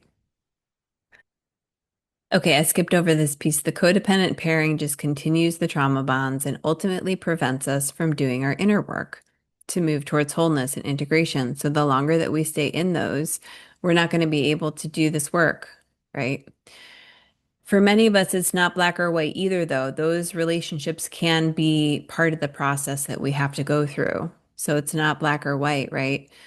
And sometimes if you're in a codependent situation with somebody, depending on the level of codependency and depending on the level of like the quote unquote trauma bond, if both partners are willing to do the work, there is an opportunity for you to heal. So it doesn't mean that you have to immediately jump ship, right? So you don't have to, but like you also have to, with clear eyes, assess the level of health of the relationship. And so that's for each and every one of us to decide for ourselves, right? And ultimately, with professional support, can be a big piece of the puzzle. Okay, so yes, ultimately, the piece of the puzzle, this piece of the puzzle here helps humans to evolve. It increases our ability to hold nuance and a both and approach, avoiding the trap of black and white thinking. So, this is a really big thing that I've been speaking quite a bit about, right? Just watching our black and white thinking, because this is programmed into us by the divide and conquer strategy. It's a big part of it. So if we can just have this mindset right here in this slide of differences are not always a bad thing, they're actually usually complementary forces, two pieces of a puzzle that show you the full picture. This is integration, this is wholeness, this is union. And it ultimately helps humans to evolve, right? And so this is why the answer to so many of the world's problems not only is in polarity integration, but it's also this ability to step out of black and white thinking into holding more nuance and holding a both and approach. The reality and the truth of it is, I'm just going to say it straight. This ability to hold nuance and a both and approach represents a much higher level of consciousness for humanity that we're clearly being asked to step into right now, that most people don't have the ability to do this. They can if they practice it. And I firmly believe that all of us are being called into this, into being able to hold nuance and seeming paradoxes sometimes, right? This is where you start to get into the higher levels of consciousness that everybody can step into. It's here for all of us. But the programming and the orientation of separation, of black or white thinking, of either or, is textbook divide and conquer strategy. So we just need to be aware of this, right? We just need to be aware of it. It can take practice to be able to hold nuance, but it's something that we can totally, everybody can do this and move towards this. And it's a necessity, right? It's a necessity for healing the relationship between men and women and also pretty much everything else, right? That we're being asked to move through. So, because of the sheer power of what can happen when humans are united and not divided, because of the sheer power of this, is number one, why it's happening, why the separation is happening. But I just want to say that on this path, it's not easy because when you move towards union and any expression of that, the anti-evolutionary forces get more and more active and strong with attempting to prevent this. And so this is why when I talk about the war on love, sex, and relationships, there's a very long article on Substack. That's one of the three foundational articles in my teachings. There's a very real war on healthy love, sex, and relationships that's because of this reason, right? And it has everything to do with a healthy union, whether that's men or women romantically or just the state of humanity. The anti-evolutionary forces will get more and more active to try to prevent that from happening. So I'll just leave it at that. So there's an article on Substack called Divide and Conquer is part of the anti-union agenda. So that's the latest one. But then the article that's called The War on Love, Sex, and Relationships, AKA The Path to Divine Union, because that's why it's happening, because it is a path to divine union and ultimately enlightenment. This is why it's happening. So the more that we can become aware of the external forces that seek to erode this path for us, it's not about being in fear, right? It's just about having the awareness of some of the very real things that are happening so that we can be aware and not get sucked into them, right? And not be unconsciously under a spell, which most people are, right? So masculine and feminine and working with the energetics. So this is really, really a big, big deep dive, but we already started it. And so we're not going to go super deep into this because we already actually covered quite a bit of ground when we looked at the mother wounds, the father wounds, and then the healthy, balanced version of each. That's actually quite a big piece of the puzzle. Although I said before that like the mother and the father expressions of both energies, it's just one part of it. Like in the realm of masculine energy, there's lots of different sub-archetypes, as well as on the side of the feminine. Many of you know that, for example, on the side of the feminine, there's the maiden, the mother, and the crone.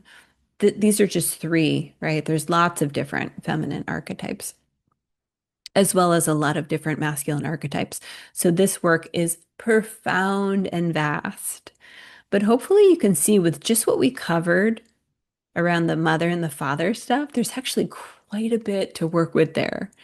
So I would say, in light of this particular lesson today, there's quite a bit to work with in the mother wound and the father wound section, as well as starting to incorporate the healthy, balanced versions of each. That can take you so far. And then as you organically or intuitively are drawn to continue your healing work in each of these different domains, masculine and feminine, let yourself be intuitively guided on where you want to go right from there.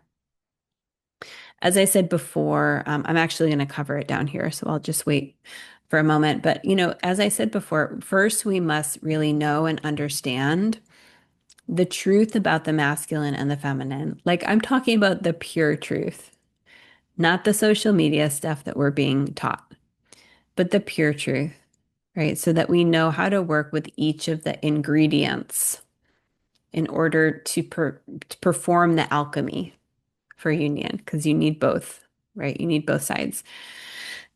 And as I said before, if you're trying to work with these two energies, but you're working with really distorted, unhealthy versions, both internally and then also in your relationships, like it's the union or the thing that you're gonna co-create is gonna be all out of sorts.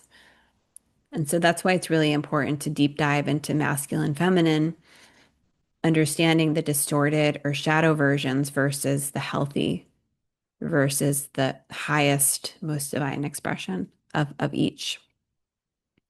So we must understand the spectrum of expressions of each. That's what I just said, from the most degraded or inverted forms all the way up to the highest.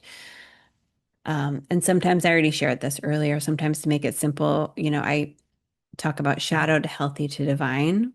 There's a lot to already cover just by talking about the healthy, balanced version of each. We're not going to be able to get into the heights of the divine expression here.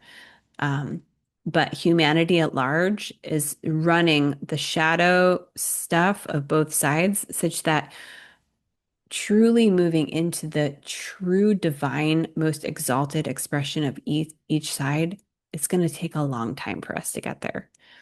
So let's just take it step by step. We covered some of this in the earlier discussion on distorted mother and father energy versus healthy and balanced.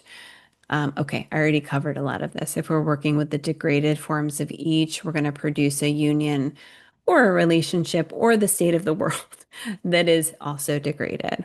Okay, so the foundational article, this is article number 1 of 3 on Substack. It's called Alchemy, Divine Union, and Spiritual Enlightenment on Substack. Can really start to help you. I do actually begin to unpack this part. Now, again, we already touched upon it with the mother and the father content so far, but that can be a really good article as well as framing it in romantic relationships as well, and continuing to help you understand why this is a path to spiritual enlightenment. And it takes you all the way to the top, you know. And so here, finding an embodied mentor who has actually walked the walk is a critical piece of the equation, right? We have to take all of this beyond intellectual understanding and immerse ourselves in the energy. Expanders or mentors help a lot. And we also need to practice embodying and living this as well. So all I'm saying here is that please, for everybody, like just, we have to put the phone down, we have to put the podcast down, we have to put the books and all the stuff that we're consuming content wise. It's all great. But if you're not applying it, if you're not actually going deep, if you're not actually working with somebody in a deep way, like you're not going to go anywhere. And in this age of distraction, if you're being pulled in a million directions, following a million people, that's going to like hurt way more than it's going to help anything. And the forces that be know it because we're living in the age of distraction right now. So we actually only have a couple slides left. So again, take a breath and a stretch. And if you need to pause, we actually have already covered we've already talked about inner union, so this is going to be just a little bit of a review. So Jung's term for the inner feminine is the anima, and the animus is the inner masculine. And so we all have both of these inside of us. Um, Jung's work around this is so fascinating. It's so amazing. And I do this work with people one-on-one, especially in the mentorship when we go deep with inner union. But it's really just the understanding we all carry both inside of us, just like the yin and yang symbol illustrates. Men have an inner feminine, women have an inner masculine. The key is to integrate towards wholeness. So romantic relationships assist us with this process, right? They assist us here because we actually can't do this. We can't do this in a cave. I don't think we can. I don't know that that's possible. This is the purpose of relationships, right?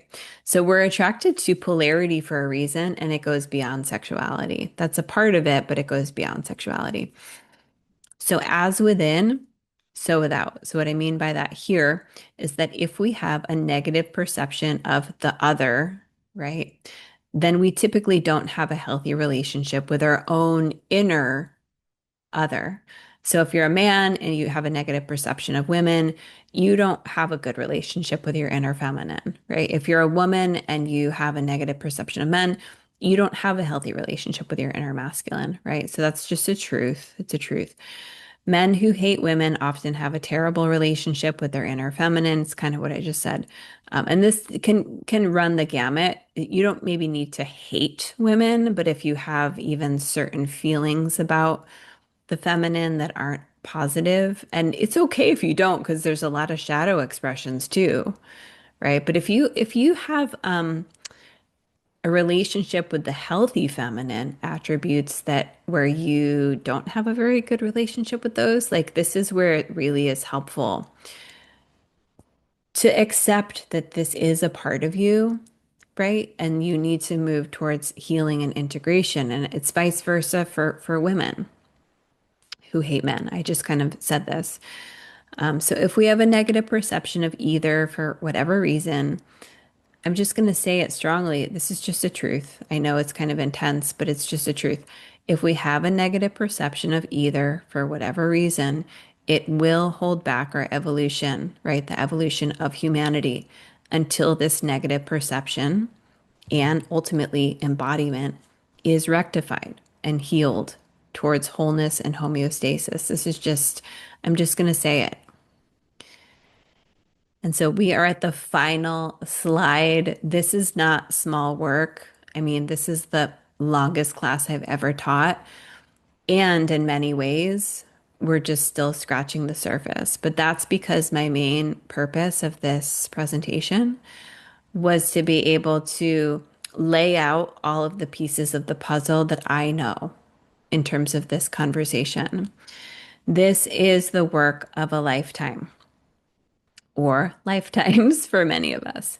So, this work is bigger than healing the relationship between men and women because that would be something nice to have. I'm just repeating how I started us off. So, while both of these are true, it would actually create more peace and it would be nice to have. This is actually a deeply spiritual calling to true divine union, not a romantic relationship, but true divine union, right? Or the spiritual path back to source. It is the move from down here on the earth plane, we're not all one, right? Because we're different, back to the higher spiritual truth of we are all one and we return back to source. Huge. I know some of you might not understand, some of you do, but this is where it gets into a deeply spiritual path of true divine union because it's the move towards wholeness, starts with inner union, and then we start to merge back towards source. Doesn't happen for most of us in one lifetime. This is connected to soul evolution over lifetimes. So source is the all, the one, whole, everything, yin plus yang, all of the things, right? God source is not a man or a woman. This is, I don't understand why people are still thinking that, but that's not it. Divine union begins with the true divine masculine and the true divine feminine inner alchemical marriage. Okay, this is actually an esoteric term, the alchemical marriage that you can look up if you want to. So Carl Jung also illustrates this on his path of individuation. The latter stages of that path, which brings you back to the true self, capital T, capital S, aka divine union. He doesn't use that phrase, but that's what it is. Involve the latter stages of this path towards the true self involves anima and animus integration. The first part of it is the shadow work part. Now, ultimately, these things overlap. So I'm not going to get super into the path of individuation, but what I'm saying is that Jung actually shows in his work that this is a piece of the puzzle before we actually get towards completion. And Jung isn't the only one who says this, right? This is found time and time and time again in the esoteric paths in all of the paths, Eastern and Western, right? This is the path back to source, the path of evolution, ascension, and or enlightenment. With how I work, I'm not just ascension focused, right? We, again, with the polarities, we work with the cycles of descent and ascent, descent and ascent, descent and ascent. This is built into the wheel of the year, the seasons, light and dark. We work with these as long as we're on the earth plane as humans, but it's more of a spiral where we're ultimately taking this up back to source. So we do this through working with the cycles of ascent, yang, and descent, yang, yin, what I just said, in an upward spiral. Relationships ultimately are these portals of evolution. They not only assist with the balancing of masculine and feminine, but they help make our unconscious conscious. through the unconscious material that can only be stirred up and seen in the context of the other. So we're going to start to wrap up. This was the longest class I've ever taught, but this has been a labor of love. And so I'm hoping that you didn't watch this all the way through because that's exhausting. So I'm hoping that you watched it in parts. I'm hoping that this helped you to really have a zoomed out perspective of where we're at and what's possible. And most importantly, I just want you to know that each and every one of these pieces and facets that are part of the solution to healing the relationship between men and women is everything that I'm devoted to. And so every piece of content, teaching, work that I do with groups, work that I do with individuals revolves around this mission. And so I try to give you so many practical tools that you can take, right? And you can apply to your life. Um, you can work with me directly. You can work with your therapist, right? You can take this stuff and you can do whatever you want with it, right? This is my offering to you from my heart and soul, blood, sweat, and tears of what I've truly had to learn, not just over the past 11 years of having to enter into this healing crisis relating to this topic, but my whole life going back to day one and why I was placed here. It's very clear to me. So, from my heart to yours, sending so, so much love. Let's think if there's any last words that I want to say to you. Every small step forward counts. Something I say quite a bit to the people I work with. We're not going to be able to do this work overnight, right? You have to start with where you're at. There's a reason why I did a deep dive today into the mother and the father wounds, because if you can trace it back to the root cause of whatever it is that you're healing, that's where you're going to get the biggest bang for your buck, as I always say. So that's why I've given that to you. So spend your time there and also know that can lead to layers that just continue to get peeled off. I mean, I'm 47 now. I started to tackle my father wound 10 years ago very directly, and I'm still peeling layers of it off, right? That doesn't mean that we don't make progress. It doesn't mean that nothing that we've done has worked. But the process of healing, we know this, it's not linear. Sometimes we have to go back, sometimes we have to revisit things, sometimes it truly is a fresh new layer that we discover. It's peeling back those layers, right? And so every step forward counts. As much as this work can feel like a lot sometimes, we get to do this work and we get to change the game. So for me personally, I actually can't do it any other way. I'm not going to go back to the way that I was, when I was younger. That's not an option for me. On my best days and on many days, actually, it's a deep honor to be able to do this work. And so the cycle breakers, the ones of us that are here breaking this ancestral stuff, I mean, it's no joke. It's no joke. Take care of yourself. Take breaks when you need to. Know that you don't have to do this stuff overnight. Best case scenario, you have a partner who's on the same page as you, so you're aligned with where you're going. And I think we're going to wrap up there. But, my prayer and my mission, woo, is that we can really move towards healing and wholeness. And I know that we will. I see people every single day who are doing this work.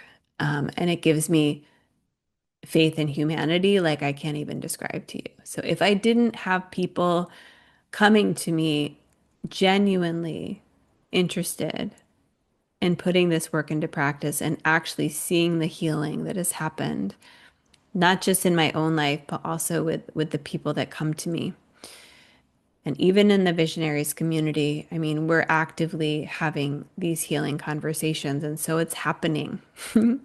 It's happening and it will continue to happen. And so I am on mission. I am focused. I'm staying in my lane. And so much love to each and every one of you.